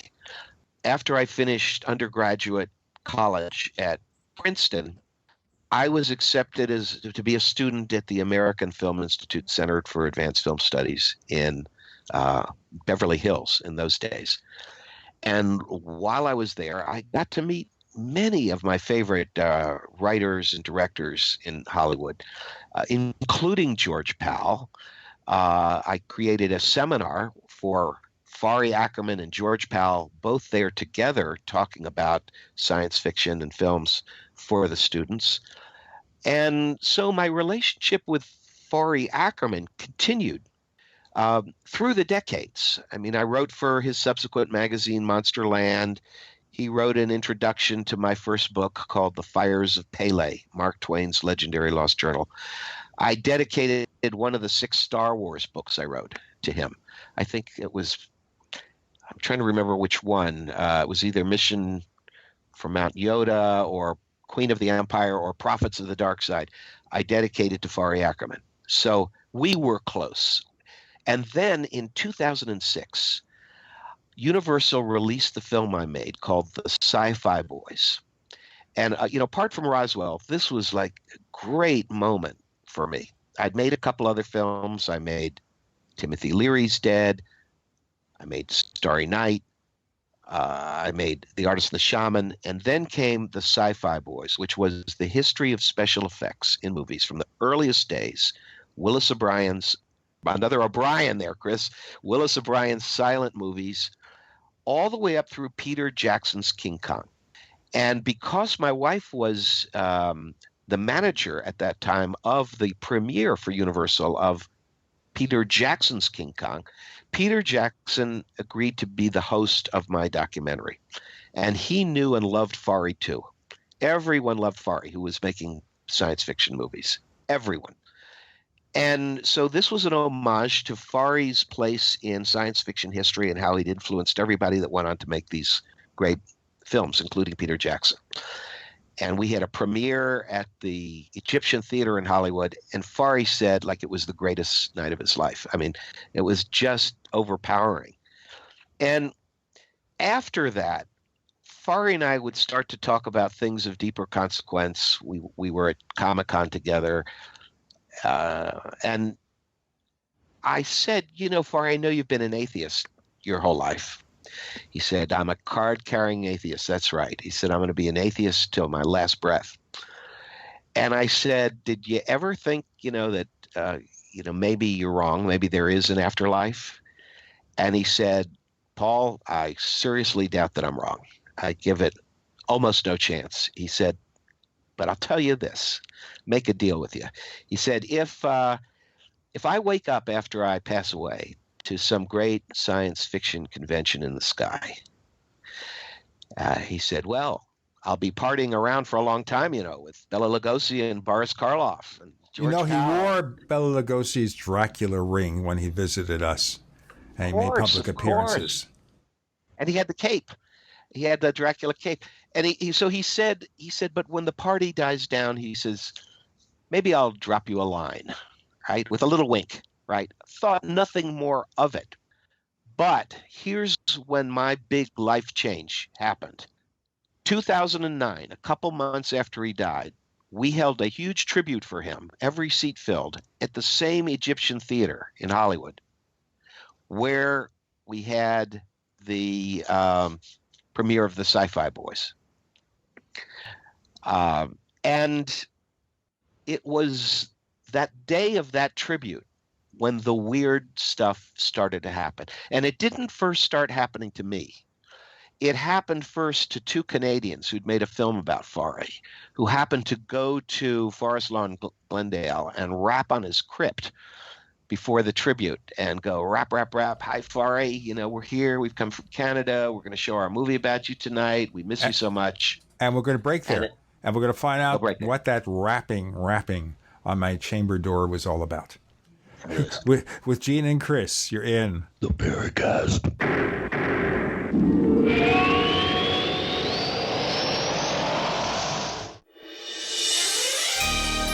Thank you for listening to GCN. Be sure to visit GCNlive.com today. We also have swag.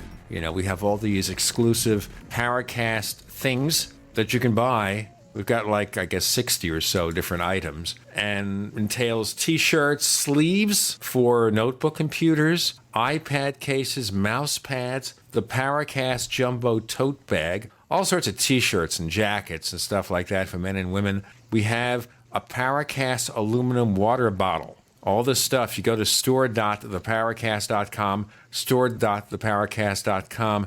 What makes it special is that the items are the best quality, great t-shirts, fabrics, and they have our official logo on them. That's what makes them special, in multiple sizes and colors. We even have stuff for children, stuff for women, stuff for men. We have all sorts of sizes, like small up to X large. A lot of good stuff. That's the swag from the Paracast. You go to store.theparacast.com, stop by, and take a shopping tour. Can your vitamin supplements positively affect your blood in 5 minutes? Protovite can. Protovite is a genuine breakthrough liquid daily nutrition that delivers quality ingredients into your blood in less than 5 minutes. Scientifically proven and backed by clinical studies, Protovite supports energy, vitality, and optimal health. Watch our 2-minute live blood cell video and see for yourself at vninc.com/prohealth.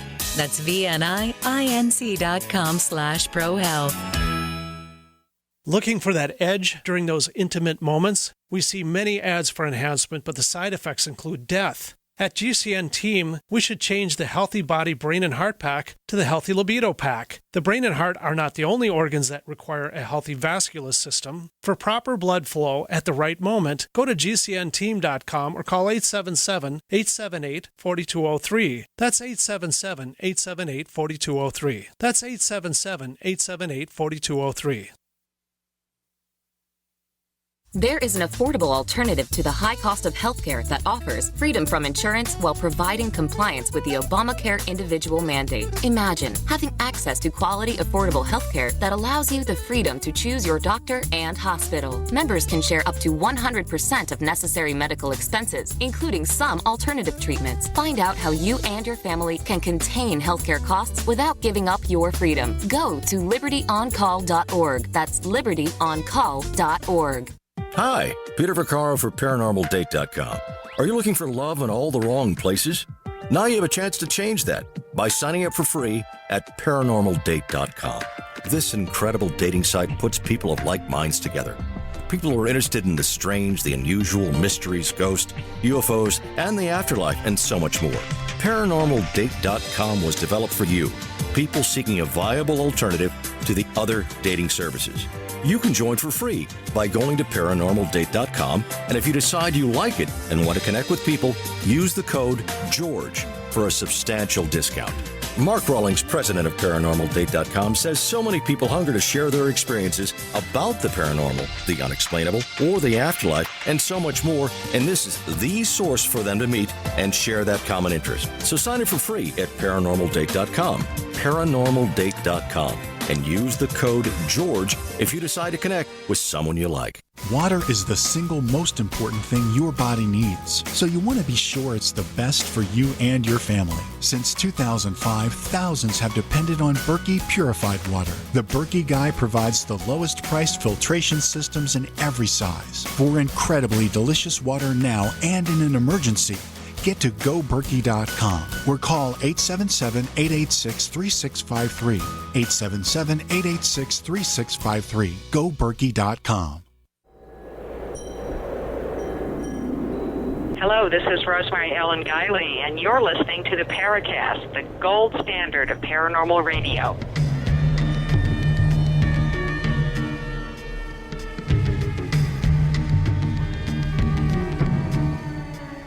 So easy to talk to Paul Davids because he does the whole show himself. We don't need any help here. He just comes on. I'm sorry.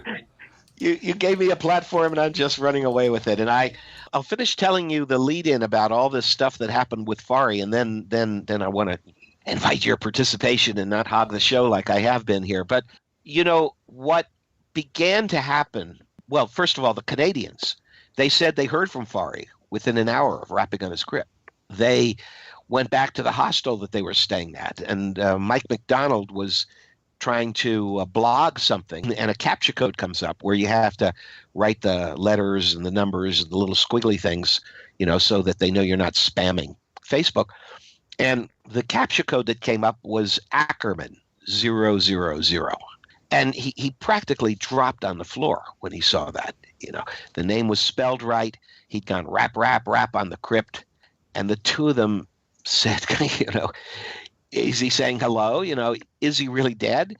At that moment, the other Canadian filmmaker, Ian Johnston, says that his computer that was asleep at the time burst out with a childlike voice that said, "Oh my gosh, no way."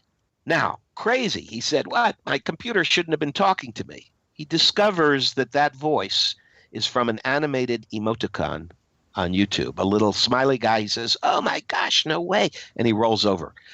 But he was not logged on, you know, to the internet at the time. The computer was asleep. It shouldn't have been talking to him.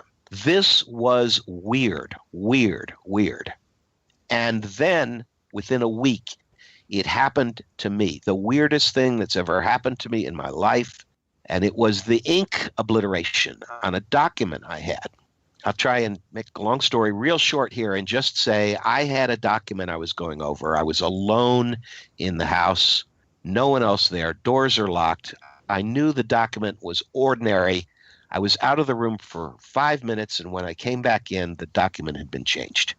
The document now had 4 words blacked out neatly and precisely with ink, or maybe it was dye. I didn't know what it was at that time, but it was still moist. And I felt like I was in the presence of a ghost. And I guarded that as evidence. Within 6 weeks, I think it was, I was with the head of the chemistry department of Indiana University as he was beginning experimentation on the ink obliteration. And then he involved the College of New Jersey and Dr. John Allison. This is all and first it's in the movie The Life After Death Project, which you can easily find the DVD or stream it online. And then our new book, An Atheist in Heaven, tells the whole story with the scientific reports, with all the photos of the work in the laboratories, Forrest J Ackerman, all the strange things that happened, all the work involved. It has a long glossary. There has been over 100 anomalous incidents that have happened to me since that day with the ink blot, and many of them refer right back to Forrest J Ackerman. And many of them are extraordinary synchronicities of the type that seemed to happen to Christopher O'Brien. Well, not so much anymore, but you never know. What you banish, you tend to invoke. So, my one comment about the Ackerman, just the weird synchronicities around that is Houdini must be jealous, because for 100 years people have been trying to contact Houdini, and there's been maybe one or two things that were possibly could be attributed to some sort of afterlife communication, but not like this. Let me tell you, I think Houdini had a code word that he was going to relay if a medium could pick it up or something. I think that the code word was believe, but it never happened. They tried again and again. The last seance they held for Houdini, before they gave up, it rained in Los Angeles that day only on the building where they held the seance. That was unusual. Right, and there was another one, too, I seem to remember, too. There was another coincidental event I'll tell you what it was. Surrounding the seance. Yeah. Well, I'll tell you what the other thing was that happened was that on one of the major anniversaries of Houdini's death, at the Magic Castle, where I'm a member, a proud member, love that club in Hollywood, we have a Houdini seance room, where you can have dinner. We have on display there Houdini's handcuffs and, his the straitjackets and lots of artifacts from his career. And there, on one of the anniversaries of his death, there was a fire in the Magic Castle. Could have been catastrophic, but it started to spread from the uppermost floor. And then, they had to use the fire hoses, so there was water damage. The water damage went right up to the Houdini seance room and stopped right there. Nothing happened to the Houdini seance room. And the very moment the firemen declared that the fire was out coincided with the time that Houdini had died. So that was kind of neat. But even neater still, I have a co-author to An Atheist in Heaven. I mentioned it's Gary Schwartz, PhD from Harvard, taught at Yale, psychology, accepted a tenured position as a professor at University of Arizona in Tucson. And there for about 15 years, he's not only studied mediums with extraordinary results, he has used computers and delicate sensors and software he's developed to try to communicate with spirits. And he's developed protocols, as I say, software, and he's reached out to a few spirits in particular. And one of them he appeals to is Harry Houdini. You'll see in An Atheist in Heaven, we have a number of chapters by Gary Schwartz where he's showing you the results on his computer screens of the attempted communications. And he had results from Houdini that were absolutely off the charts. It can't be explained as background noise. They were just very strong, specific responses. And then he decided to bring Forrest J Ackerman in once he met me and he heard the whole story and try to communicate with Fari.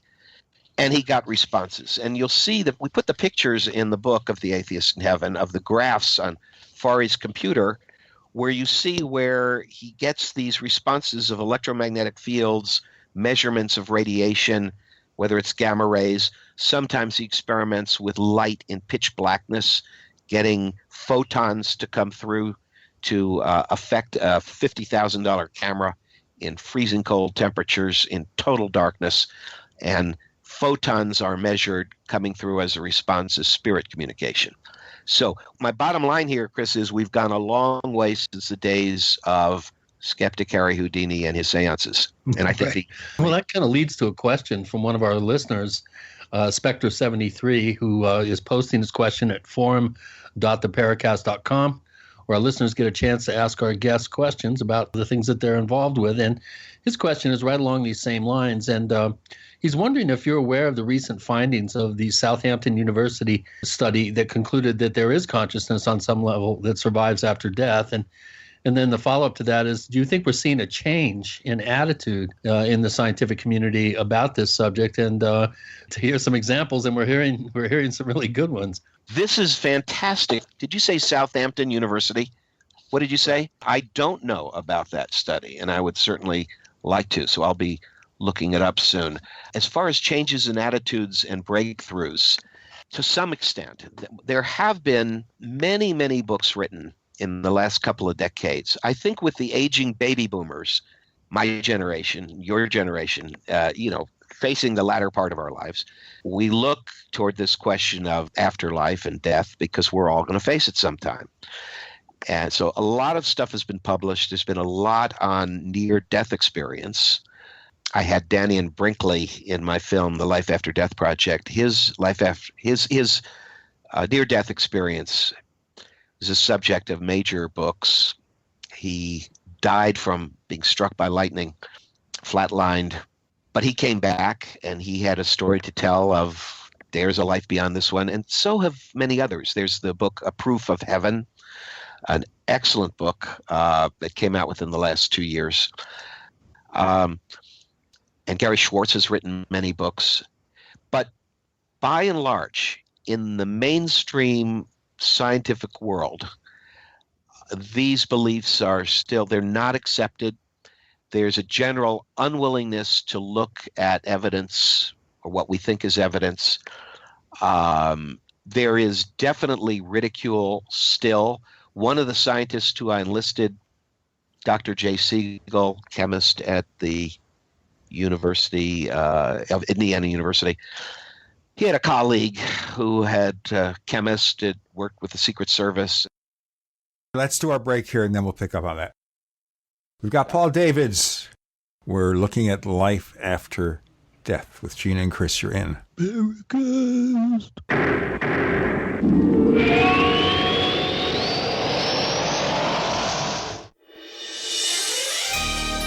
Thank you for listening to GCN. Be sure to visit GCNlive.com today. Attack of the Rockoids has been well received by critics and readers alike. It's a thrill-a-minute story you'll never forget. A former U.S. military intelligence officer is haunted by intense dreams about a beautiful woman pleading for his help after a terrible battle in outer space. But the dreams turn out to be true and thrust him into a telepathic love affair with a woman whose faraway planet is intent on destroying the Earth. And now the gripping tale continues in The Coming of the Protectors. It's the second book of the Rockoids trilogy, a galaxy-spanning adventure that pits our hapless heroes against powerful, fanatical enemies that threaten the lives of freedom-loving beings everywhere. Attack of the Rockoids and The Coming of the Protectors. Classic science fiction at its best, available now. For more details, visit rockoids.com. That's ROCKOIDS.com. Cancer categorizes over 100 diseases. Though we do not diagnose, treat, or cure cancer, GCN team is offering the Clemson University study where there was up to a 95% reduction in cancerous cells when exposed to a plant-derived mineral supplement. If you or a loved one are searching for answers to this horrifying disease, come to GCNteam.com or call 877-878-4203. We'll email you a copy for free. That's 877-878-4203. Do you ever feel like you're being watched? Like someone or some company is tracking your every move online? I know I do. That's why I trust Private Internet Access VPN to keep me safe when I'm online. I use it to encrypt my traffic and use an anonymous IP address. Private Internet Access keeps your internet traffic safe from unwanted eyes so you can finally feel safe. $40 a year for peace of mind is a no-brainer. Sign up today at privateinternetaccess.com. Once again, that's privateinternetaccess.com.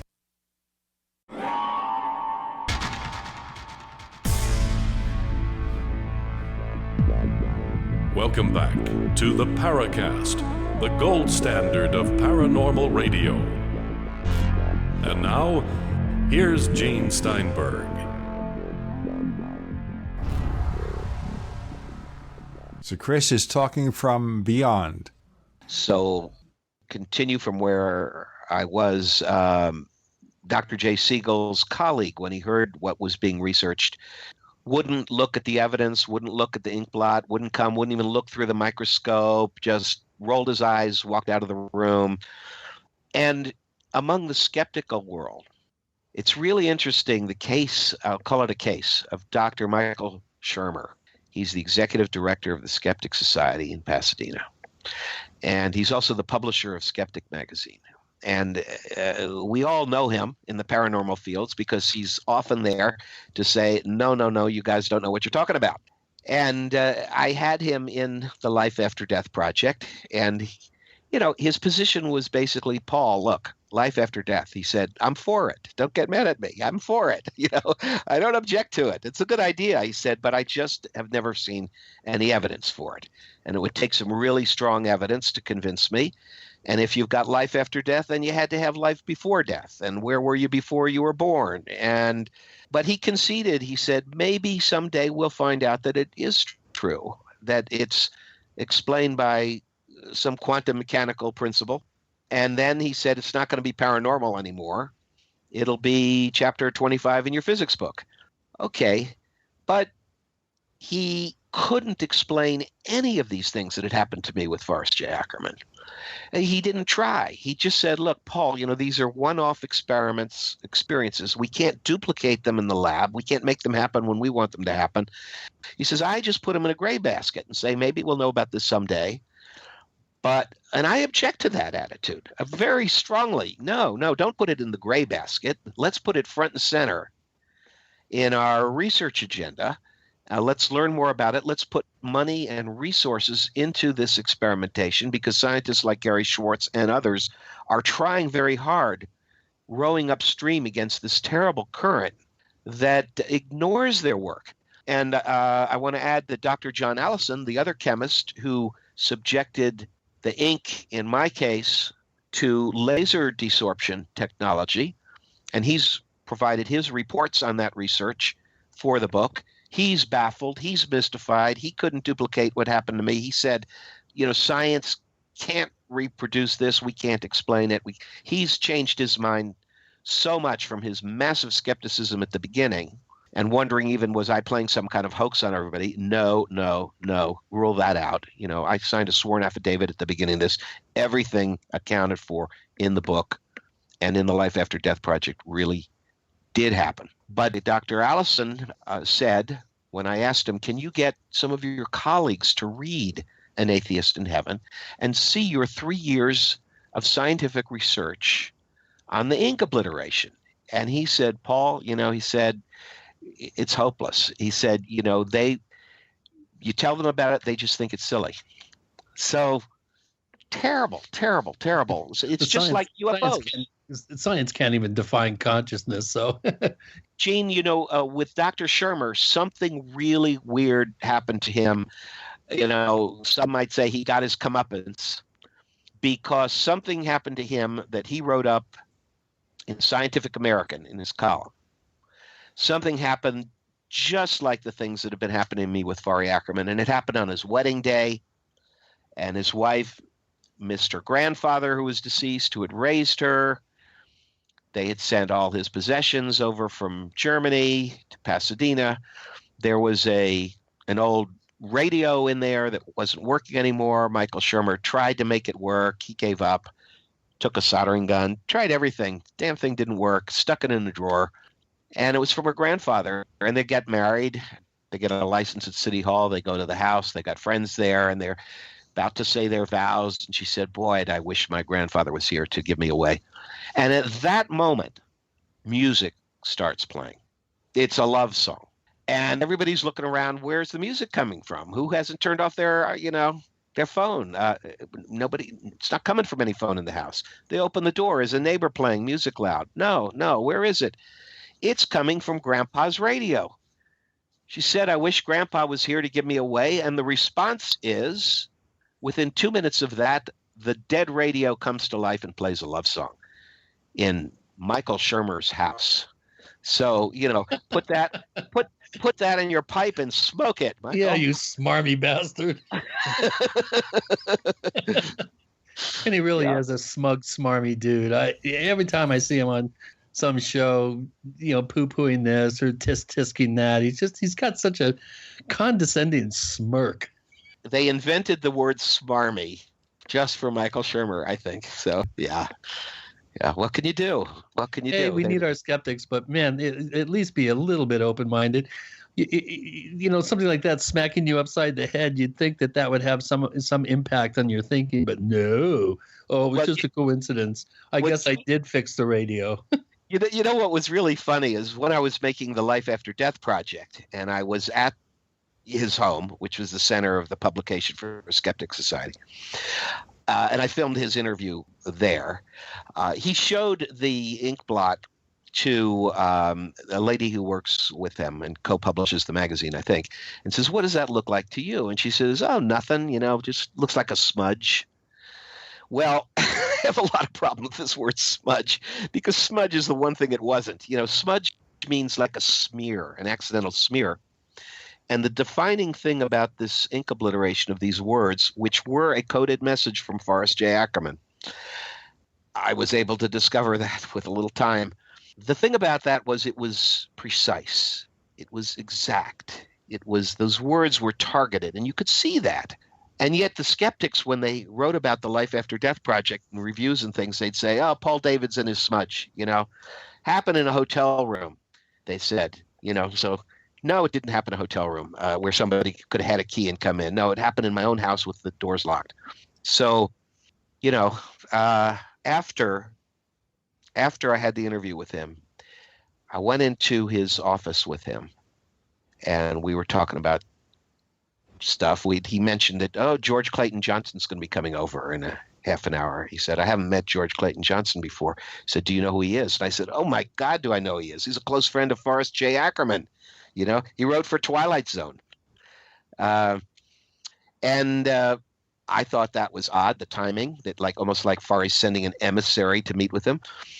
And Michael takes the ink blot thing from me, and he's looking at it really carefully, and he's quiet there for a moment. He's sitting and I'm standing, and he looks up at me, and he gets kind of a quizzical look on his face, and he says, he says, "This is really weird, isn't it?"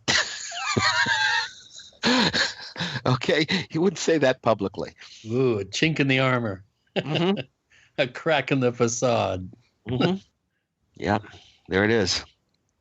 So where would you like to go, guys? How much time do we have, and what would you like to focus on? Well, we have a couple of minutes left for this segment and 3 more, and we've made so much progress. But just talking about life after death, and we all have the same illusions about that and the same legends. And there was a TV show just last year where it features this doctor whose child died very young, and she's a skeptic, but she meets this millionaire or billionaire who's dying of cancer and willing to fund research into life after death. Jennifer Beals played the star of the show, the doctor. Unfortunately, I thought it was a good show, but it didn't survive more than a single season.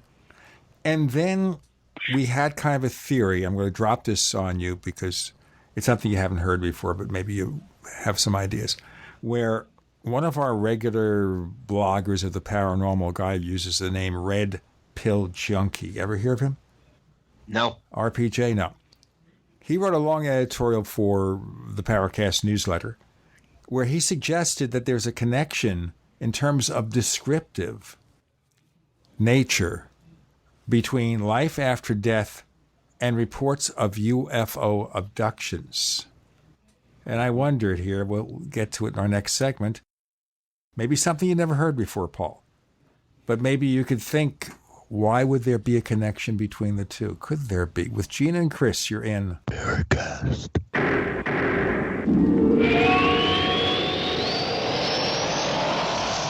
The award-winning Graphic Converter 10, the universal genius for photo editing apps on your Mac. Join over 1.5 million loyal users for the Swiss Army Knife app. It gives you all the features that you expect, and most important, it's easy to use. You can get it for just $39.95 from www.lemkesoft.com. That's www.lemkesoft.com. As you know, neighbors, web hosting can be pretty cheap, but not all hosting is the same. DreamHost wins Best of Awards year after year. You get unlimited disk space, unlimited bandwidth, and even the low-cost plans put your sites on high-performance SSDs. Want to know more about what DreamHost has to offer? Go to technightowl.com/host. Once again, that's technightowl.com/host. Hi, Peter Vaccaro for ParanormalDate.com. Are you looking for love in all the wrong places? Now you have a chance to change that by signing up for free at ParanormalDate.com. This incredible dating site puts people of like minds together. People who are interested in the strange, the unusual, mysteries, ghosts, UFOs, and the afterlife, and so much more. ParanormalDate.com was developed for you, people seeking a viable alternative to the other dating services. You can join for free by going to ParanormalDate.com, and if you decide you like it and want to connect with people, use the code GEORGE for a substantial discount. Mark Rawlings, president of ParanormalDate.com, says so many people hunger to share their experiences about the paranormal, the unexplainable, or the afterlife, and so much more, and this is the source for them to meet and share that common interest. So sign up for free at ParanormalDate.com, ParanormalDate.com, and use the code GEORGE if you decide to connect with someone you like. Are you living your passion? Are you pumped to go to work because you get to talk about or work with or do the things that interest you the most? Is working, playing, and relaxing one and the same? As long as you're working for someone else, you'll never be living entirely true to yourself and your passion. I'm Pharmacist Keith. Let me show you how you can work around your current schedule, create the extra income so you can live your passion. Visit radio.recordedvideo.com. That's radio.recordedvideo.com. radio.recordedvideo.com. This is a healthcare alert from the Pain Relief Hotline. If you, a family member, or a loved one suffers from knee, back, shoulder, or ankle pain and have Medicare as your primary insurance, we've got great news. You don't have to suffer any longer. You can immediately qualify for a pain-relieving brace at little or no cost to you by calling our 24/7 Pain Relief Hotline at 866-389-0620. Delivery is free and all paperwork is handled for you. If you are on Medicare and have knee, back, shoulder, or ankle pain, don't wait. You can qualify to immediately receive a pain-relieving brace at little or no cost by calling our 24/7 Pain Hotline now at 866-389-0620. Our representatives are standing by 24/7 to take your call and rush you your pain-relieving brace at little or no cost to you. Shipping is free and all paperwork is handled for you. Just call 866-389-0620. That's 866-389-0620. Again, 866-389-0620. This is an alert. If your business or church is building this year, you're about to pay more than you should. This could mean thousands of dollars more for your office, retail space, church, or warehouse. A General Steel building can save you as much as half the cost and time of similar conventional construction. And we're offering rebates of up to $20,000 to help you build today. Call General Steel for free information that could save you thousands. Call 866-91-STEEL. 866-91-STEEL. 866-91-STEEL. We'd like to hear from you. If you have a comment or question about the Paracast, send it to news@theparacast.com. That's news@theparacast.com. And don't forget to visit our famous Paracast community forums at forum.theparacast.com. Chris, from the afterlife, or from the aftermarket, depending on your point of view. Paul Davids, I dropped something in there which you probably haven't heard about. What do you think? Well, I did hear about it from Whitley Strieber. Whitley's late wife, Anne, was an executive producer on the Life After Death project. And Whitley had a theory that there was a connection. He talked about experiences where abductees had seen deceased people as part of their abduction. I don't know. I don't know. It's like every field of paranormal has certain limits for me that, if you go beyond a certain limit, it becomes, woo-woo mushland, melt your brain away. I think we've got one problem of proving whether there are alien abductions. I think the evidence is good, and Dr. John Mack did great work on that field, but I'm not an expert in that field. I've just heard enough stories and enough lectures to think, yeah, there's something there. It's not just sleep paralysis, like so many of the skeptics like to say. And then in the after-death studies, you kind of have to worry and wonder, where do you get off the train? in belief. Now, for me, I never sought out these experiences or this belief. It happened. Forrest said, maybe I'll drop you a line. He literally dropped me a line. He was an editor. It was a line of text. And that started this change in my life, because since 2009, it's like every once in a while something happens and I feel like I've slipped into the twilight zone. Something happens. I can't explain it, and it's weird. You know, I'll just throw at you, there was the day that the mask of Forrest's face moved by itself 10 feet across the room in my office while I was out of the office for a while. It was the only object that moved. It happened to be on the day I heard the Life After Death Project was accepted to be on the Sci-Fi Channel. Okay, let's back up here, folks. Okay. All right, this happened when you were not in your office, right? Yes, I wasn't in the office. I was out to lunch. Okay, so you're out to lunch. Home. You come back, office. And suddenly that thing is moved 10 feet. That wasn't the only thing that happened during that hour and a half. Yeah, I was surrounded by strangeness.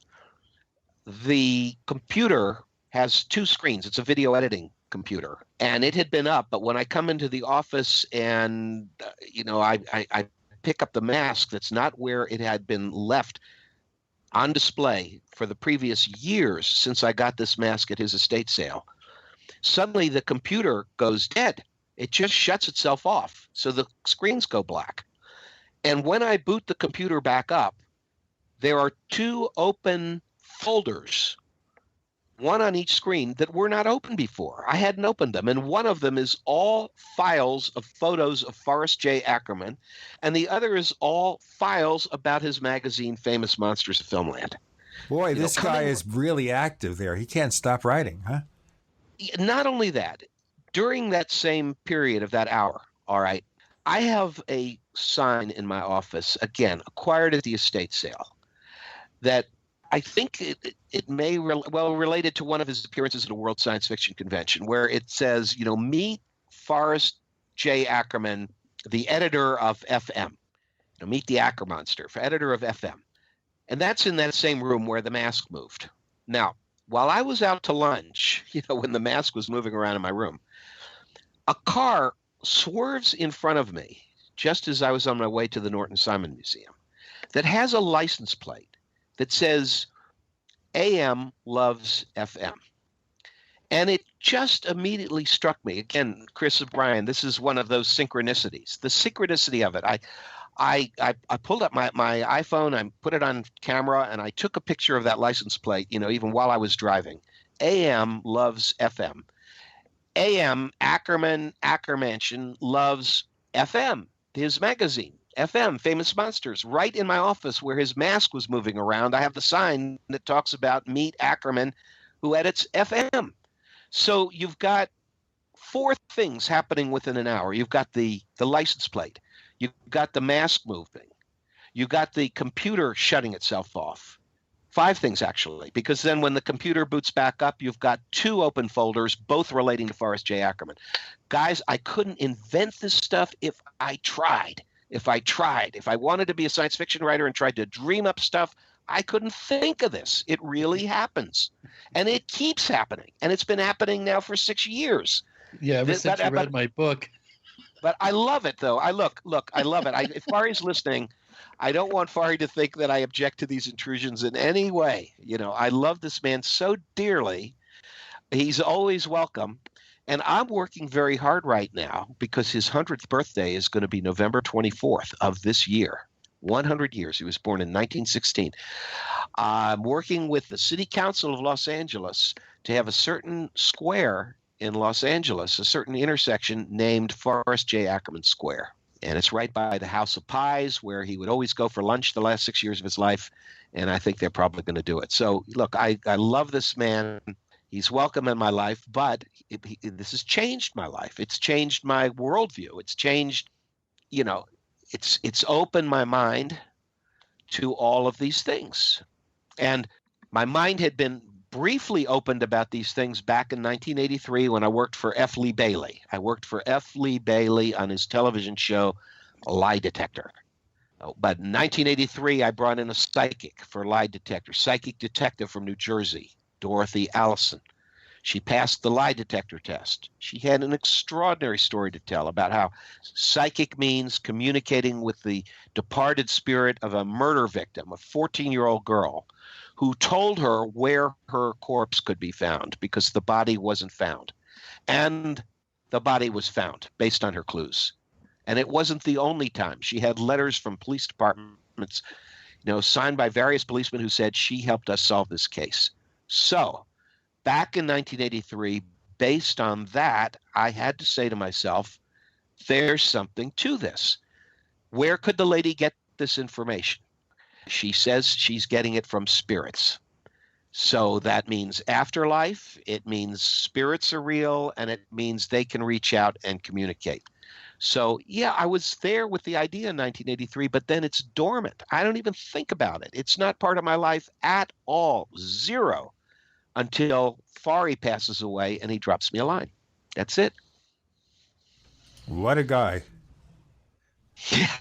Well, it's great, Gene, that you knew him. I mean, it's one of the synchronicities that you not only knew him, but he visited you on that cross-country trip, which happens to be the very same trip when I met him. I mean, again, what are the odds? Exactly. I was probably near the end of his trip because, as you said, he was going towards Washington, D.C., and I was living in Brooklyn, New York at the time. Where my father grew up, by the way. Oh. My father in Brooklyn. And I'm trying to think of the streets. It'll come to me. And while he thinks of what street his father lived when he grew up in Brooklyn, New York, we will take a brief break. We've got Paul Davids. We've got Gene Steinberg. We've got Chris O'Brien. You're in the Paracast.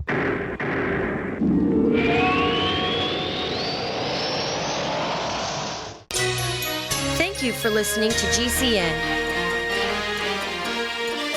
Visit GCNlive.com today.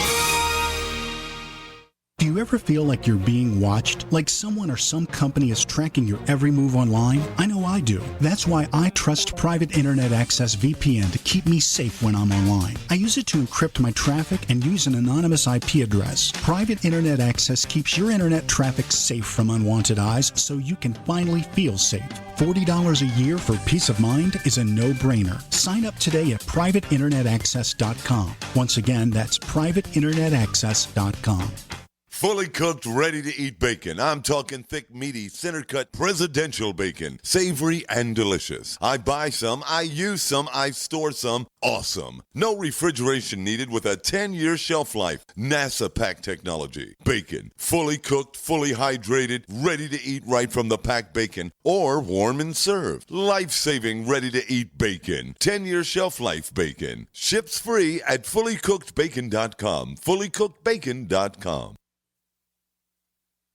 Hi, this is Dr. Joel Wallach, the Mineral Doctor. You've heard me talk about 90 for Life for years. 60 minerals, 16 vitamins, 12 amino acids, 2 fatty acids. You may not know this, that I've actually designed Arthrodex for animals. That's right. Your pets need 90 for Life too. Get this essential pet product by calling 877-279-9422. That's 877-279-9422. Again, 877-279-9422.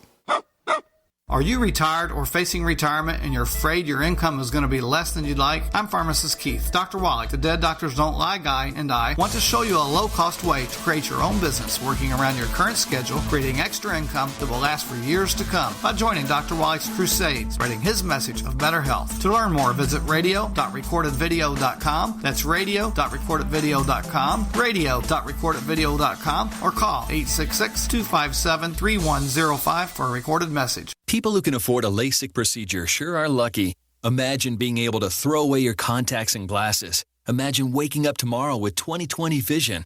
Too bad everyone can't afford LASIK. Well, guess what? There's a company that agrees with you. The LASIK Vision Institute is now offering dramatically low prices on high-quality LASIK to make it affordable for everyone. That means you get the latest FDA-approved LASIK technology for a fraction of what others charge. And if you call right now, we'll schedule a free appointment so you can discover if LASIK is right for you. Results may vary. Call 1-800-725-2487. Even better, if you're one of the first 100 callers, ask about an extra 20% discount off our already low-cost services. We've already performed over 1 million procedures. Let us help you.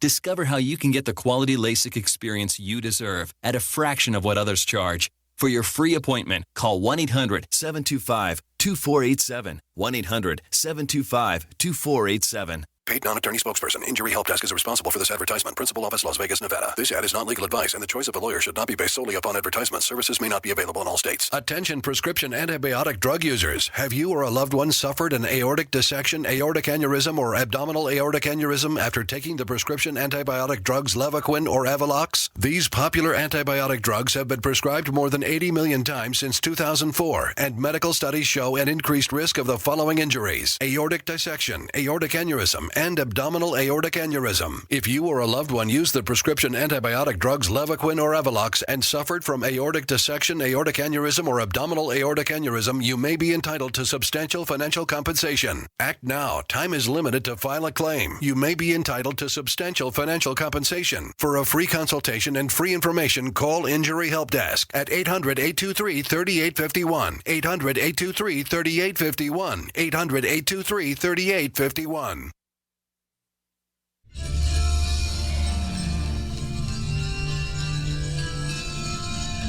Hi, this is Bryce Abel. I'm the producer of Dark Skies, the co-author of AD After Disclosure, and you are listening to the Paracast, the gold standard of paranormal radio.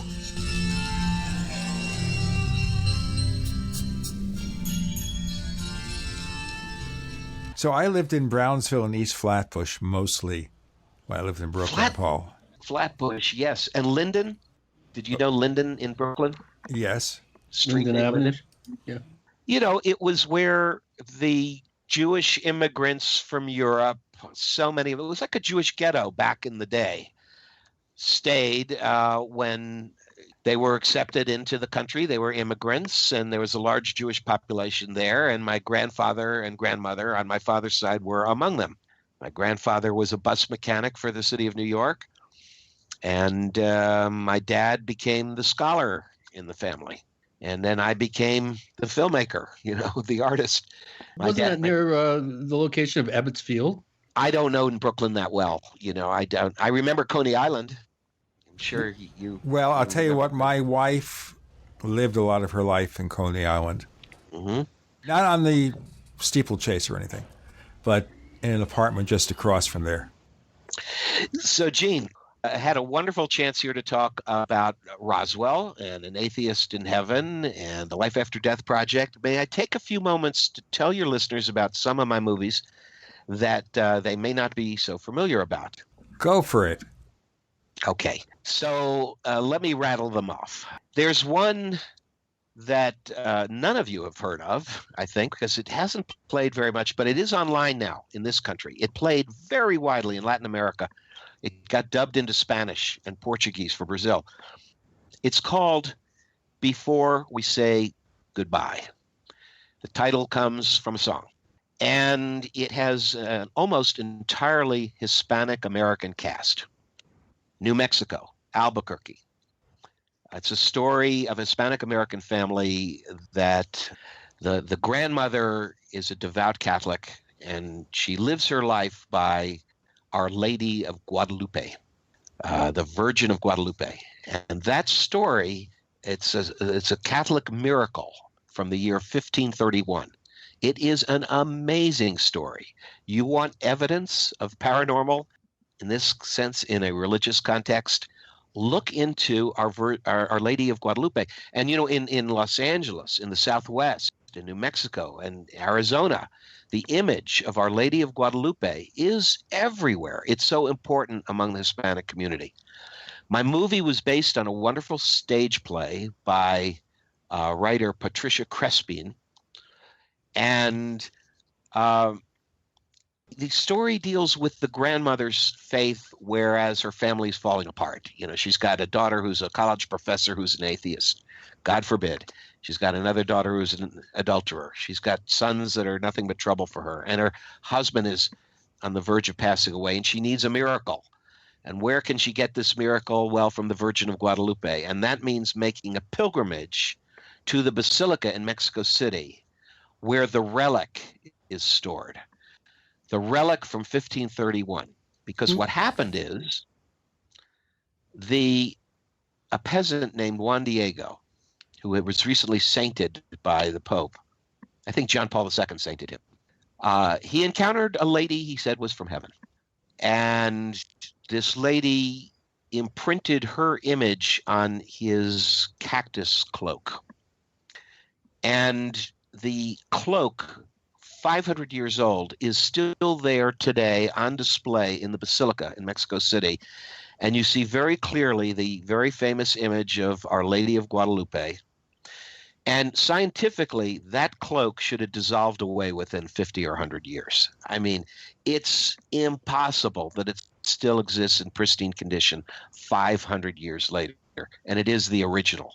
So to make the movie, I needed permission from the Catholic Church and went to Mexico City with my crew, and they allowed me to film in the Basilica, to film the original relic. They cooperated with me entirely. It's a wonderful movie with a fantastic soundtrack of music by Brian Thomas Lambert, who did the music for my film, The Sci-Fi Boys. And he also did the movie from another of my films I want you to know about called Jesus in India. This film I'm so proud of, Jesus in India. It's a documentary. Was on the Sundance Channel for 3 years. Every year it was there, a documentary at Christmas and at Easter. And was on TV many, many times around the world. Jesus in India. Explain that, please. There are 18 missing years in the life of Christ in the Bible. The New Testament takes him up to age 12, where he's in the temple in Jerusalem with the wise rabbis, giving extraordinarily insightful responses to their questions, and they are convinced he's a prodigy. Then the Bible skips 18 years.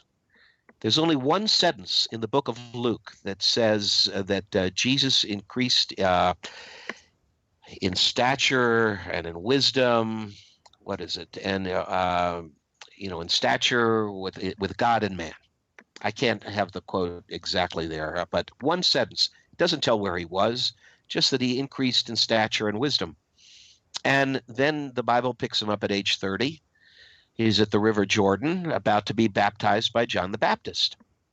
How is it, asked Edward T. Martin, the author of the book I based this movie on, the book called King of Travelers, Jesus' Lost Years in India. Ed asked, how is it possible that people ignore this? How is it possible that the writers of the New Testament just skipped 18 years? You know, most of the New Testament is 3 years, the last 3 years of the life of Christ. So there has been a legend in India. Yeah, Isa. Yes, the legend of Isa, Saint Isa, forever, that the 3 wise men in the New Testament were from India. Gold, incense, and myrrh, the gifts to the infant, were the gifts of the Magi in India, they say, according to their traditions. And they think that he repaid the visit, taking the Silk Road, and spent years in India among Hindus and Buddhists, and came back with a philosophy and teachings that was no longer the Jewish an eye for an eye, but were teachings that had forgiveness and compassion and love in ways that were closer to Buddhist and Hindu understanding. This is the story. My question was, is there any way we can shed any light on this? Is there any proof? Is there any evidence? And I found that there's a lot of claimed evidence, and I went in pursuit of it. 4,000 miles through India, I trekked with a Hindu crew and one Islamic who helped us, particularly when we went to Kashmir, which was under armed guard and siege. Even while we were there, our lives were in danger when we were filming in Kashmir. Terrorism followed behind us a day or two, wherever we went in India, or monsoons. We escaped the terrible floods. We were always a day or two ahead of disaster. Like we felt like we were protected. But I made this wonderful movie that has, visually, it has the great ancient Hindu temples that we had access to, the Buddhist monastery at Himas, up in the Himalayas, where there's the story of the ancient document about Jesus' missing years in India, the Nicholas Notovich document, it's called. That's a whole story unto itself. We got to see the Dalai Lama in Dharamsala, and the Dalai Lama is in my movie. And I got to see the Pope of Hinduism, the Shankaracharya, who gave me audience in the great Jagannath Temple, 2,500 years old, attesting to me that temple preceded Jesus by hundreds of years, and Jesus was there. And I explored all these legends. Now, is it true? I don't know, but what they say, where there's smoke, there's fire, and my movie is just full of all that smoke. You know what? Before we have a smoke and stop for a few seconds, let's tell you we have Paul Davids, Renaissance man, artist, filmmaker, author. He wrote some of those Star Wars books, by the way. We got more to come with Gene and Chris. You're in the Paracast.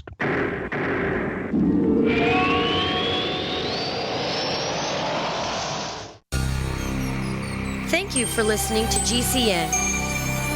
Visit GCNlive.com today. We also have swag.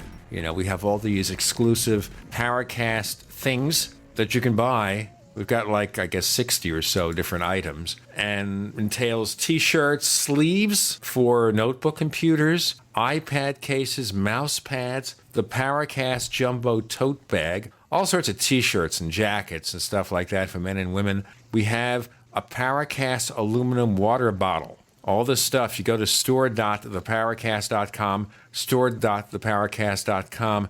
What makes it special is that the items are the best quality, great t-shirts, fabrics, and they have our official logo on them. That's what makes them special, in multiple sizes and colors.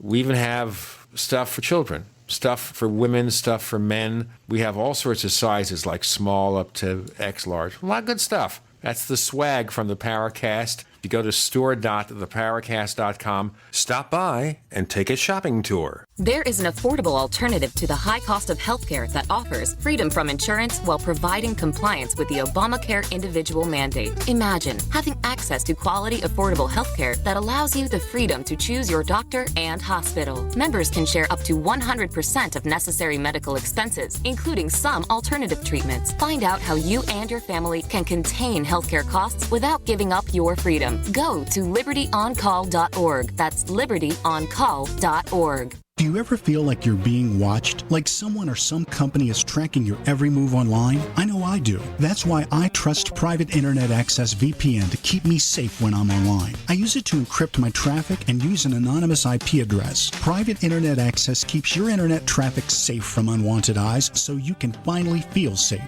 $40 a year for peace of mind is a no-brainer. Sign up today at privateinternetaccess.com. Once again, that's privateinternetaccess.com.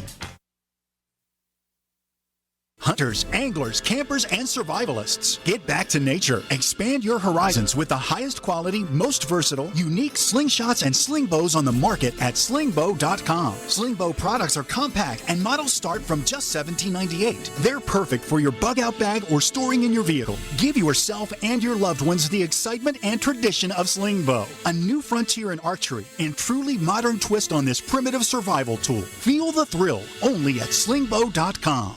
Dangerous blood clot device alert. If you or a loved one had an IVC filter placed to prevent blood clots from traveling to your heart or lungs and suffered an injury, you may be entitled to substantial financial compensation. The FDA warns that IVC filters may cause serious complications, such as heart or lung damage, internal bleeding, and even death. These dangerous blood clot devices can break, and the metal fragments can travel to your heart or lungs, causing serious injuries. If you or a loved one suffered organ damage or other injuries from an IVC filter, you may be entitled to substantial financial compensation. Act now. Time is limited to file a claim. For a free consultation and free information, call Injury Help Desk at 800-478-1507. 800-478-1507. 800-478-1507. This is an advertisement. Paid non-attorney spokesperson. InjuryHelpDesk.com is responsible for this advertisement. Principal office, Las Vegas, Nevada. Fully cooked, ready-to-eat bacon. I'm talking thick, meaty, center-cut presidential bacon. Savory and delicious. I buy some, I use some, I store some. Awesome. No refrigeration needed with a 10-year shelf life. NASA-packed technology. Bacon. Fully cooked, fully hydrated, ready to eat right from the packed bacon. Or warm and served. Life-saving, ready-to-eat bacon. 10-year shelf life bacon. Ships free at fullycookedbacon.com. Fullycookedbacon.com.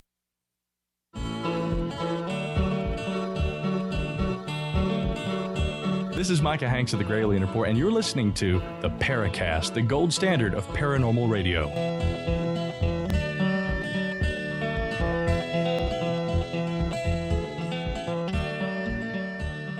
Just segueing to the Star Wars novels. Okay. You did those some years back. Anything going on with the new series of Star Wars now? Not that I'm connected with. The books my wife and I wrote, we were writing them while I was trying to get the movie Roswell launched. So we're talking about, it was around 1990, 91. We were writing the books. They came out in 92 and 93. We had a contract to write 6 Star Wars stories that followed Return of the Jedi. And they were very successful. I mean, they sold millions of copies. And they were also published in Japanese and French and Hebrew, and I think Norwegian. And we had a wonderful time with it. We were up at Industrial Light and Magic. There were artists there who drew the pictures for these books. So if you look for them, you're looking for The Glove of Darth Vader, The Lost City of the Jedi, Zorba the Hutt's Revenge. Now, people say, how could it be Zorba? It was Jabba the Hutt. No, we created the father of Jabba the Hutt, Zorba the Hutt. And then we did Mission from Mount Yoda, Queen of the Empire, and we finished it up with Prophets of the Dark Side. So it was a great interlude in my life, and it was all coming out while we were filming Roswell. You can imagine, the great feeling that was around that period of time. Well, before those books, 1985, I was at Marvel Productions. I had been hired as the production coordinator for the original Transformers cartoon series. Stan Lee was there then. They were doing Stan G.I. Lee is Joe. always around. He's always, with Marvel, he's there. And I was production coordinator for 79 episodes of the Transformers. I've got a big credit on a TV screen, and I wrote 4 of them. And I still get, stuff over Facebook and people sending me emails still talking about those Transformer episodes back then and asking me questions that I can't remember the answers to. But I guess I got to live a sort of storybook existence. It was very, very fortunate coming out of the American Film Institute and meeting some of the right people. I started with Paul Kohner, great agent from Europe, the Paul Kohner Agency. I worked 5 years. My job, I read every screenplay submitted for Charles Bronson. You remember Charles Bronson, right? I remember that series he did where he plays the vigilante. Yep. Death Wish. Yep. Death Wish. Boy, you're a screenplay reviewer, huh? I got 2 screenplays. Well, one of them won the runner-up in the Southwest Screenwriters Guild contest. All right. Well, when we're not on the air, we'll talk. Okay. Okay. So anyway, the good old days. I was the meat man for John Huston. You might not know what a meat man is, but great director John Huston lived in those days in the 70s back in Puerto Vallarta, Mexico. And you had to assure us here that doing that, you weren't just cutting up his steaks. No, I was delivering the steaks from America. He didn't want the steaks from Mexico, so they needed to be smuggled in. So his agent arranged for me to accompany the steaks and to talk to Jose when I got into customs so I wouldn't be arrested. Do you had to send Jose a little gift, perhaps, for him to allow this? A little backsheesh, they were a little tip under the table.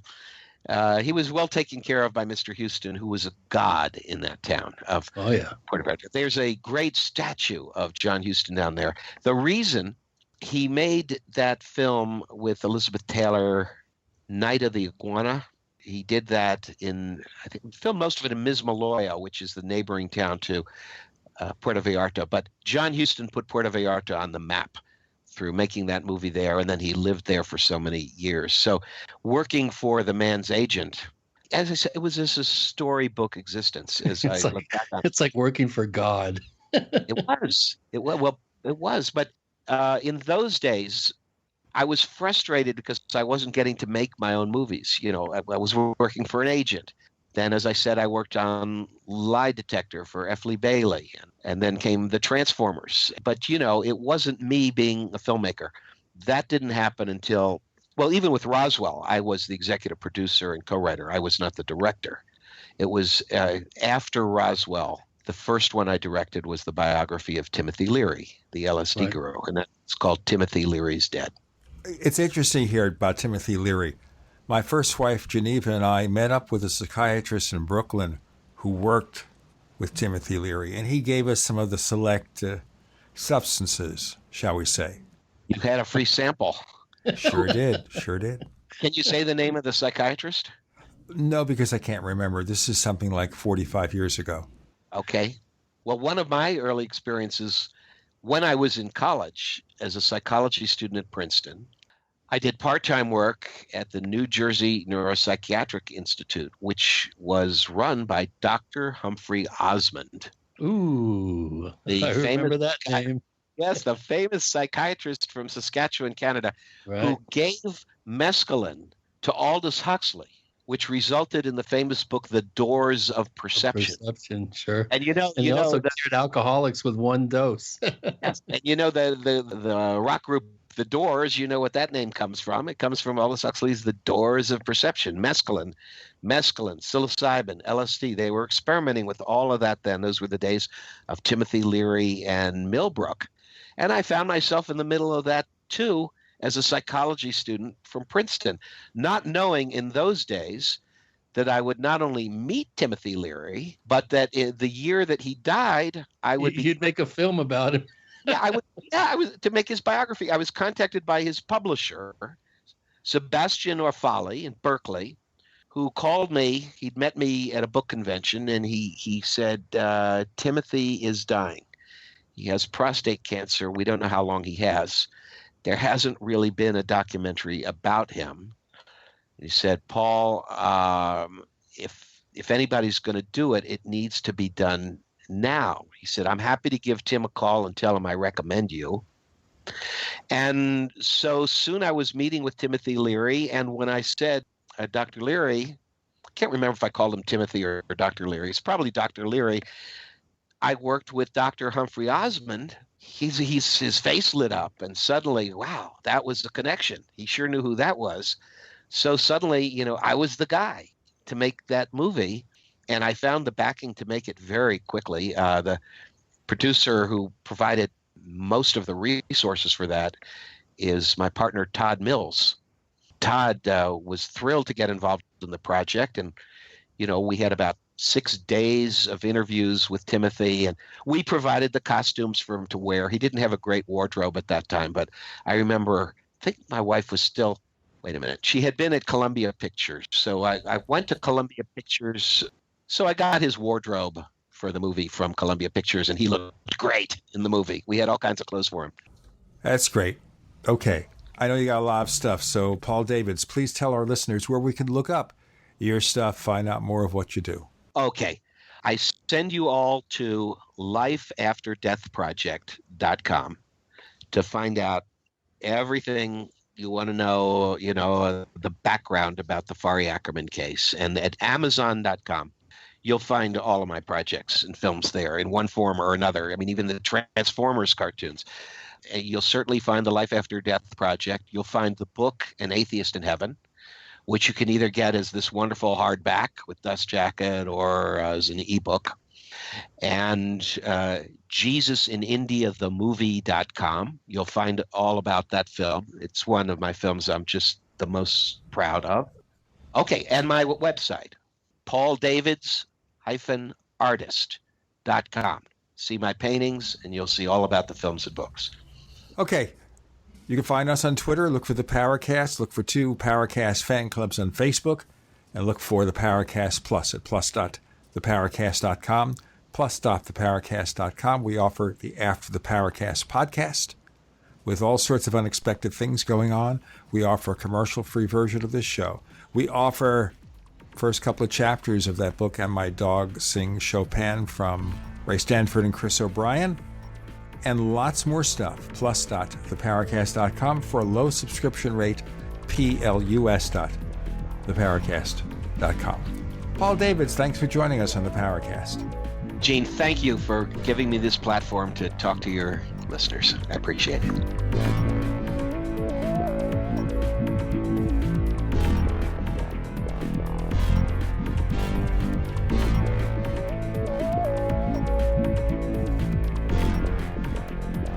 The Paracast, featuring Gene Steinberg and Christopher O'Brien, is a copyrighted presentation of Making the Impossible, Incorporated. Tune in next week for a new adventure in The Paracast.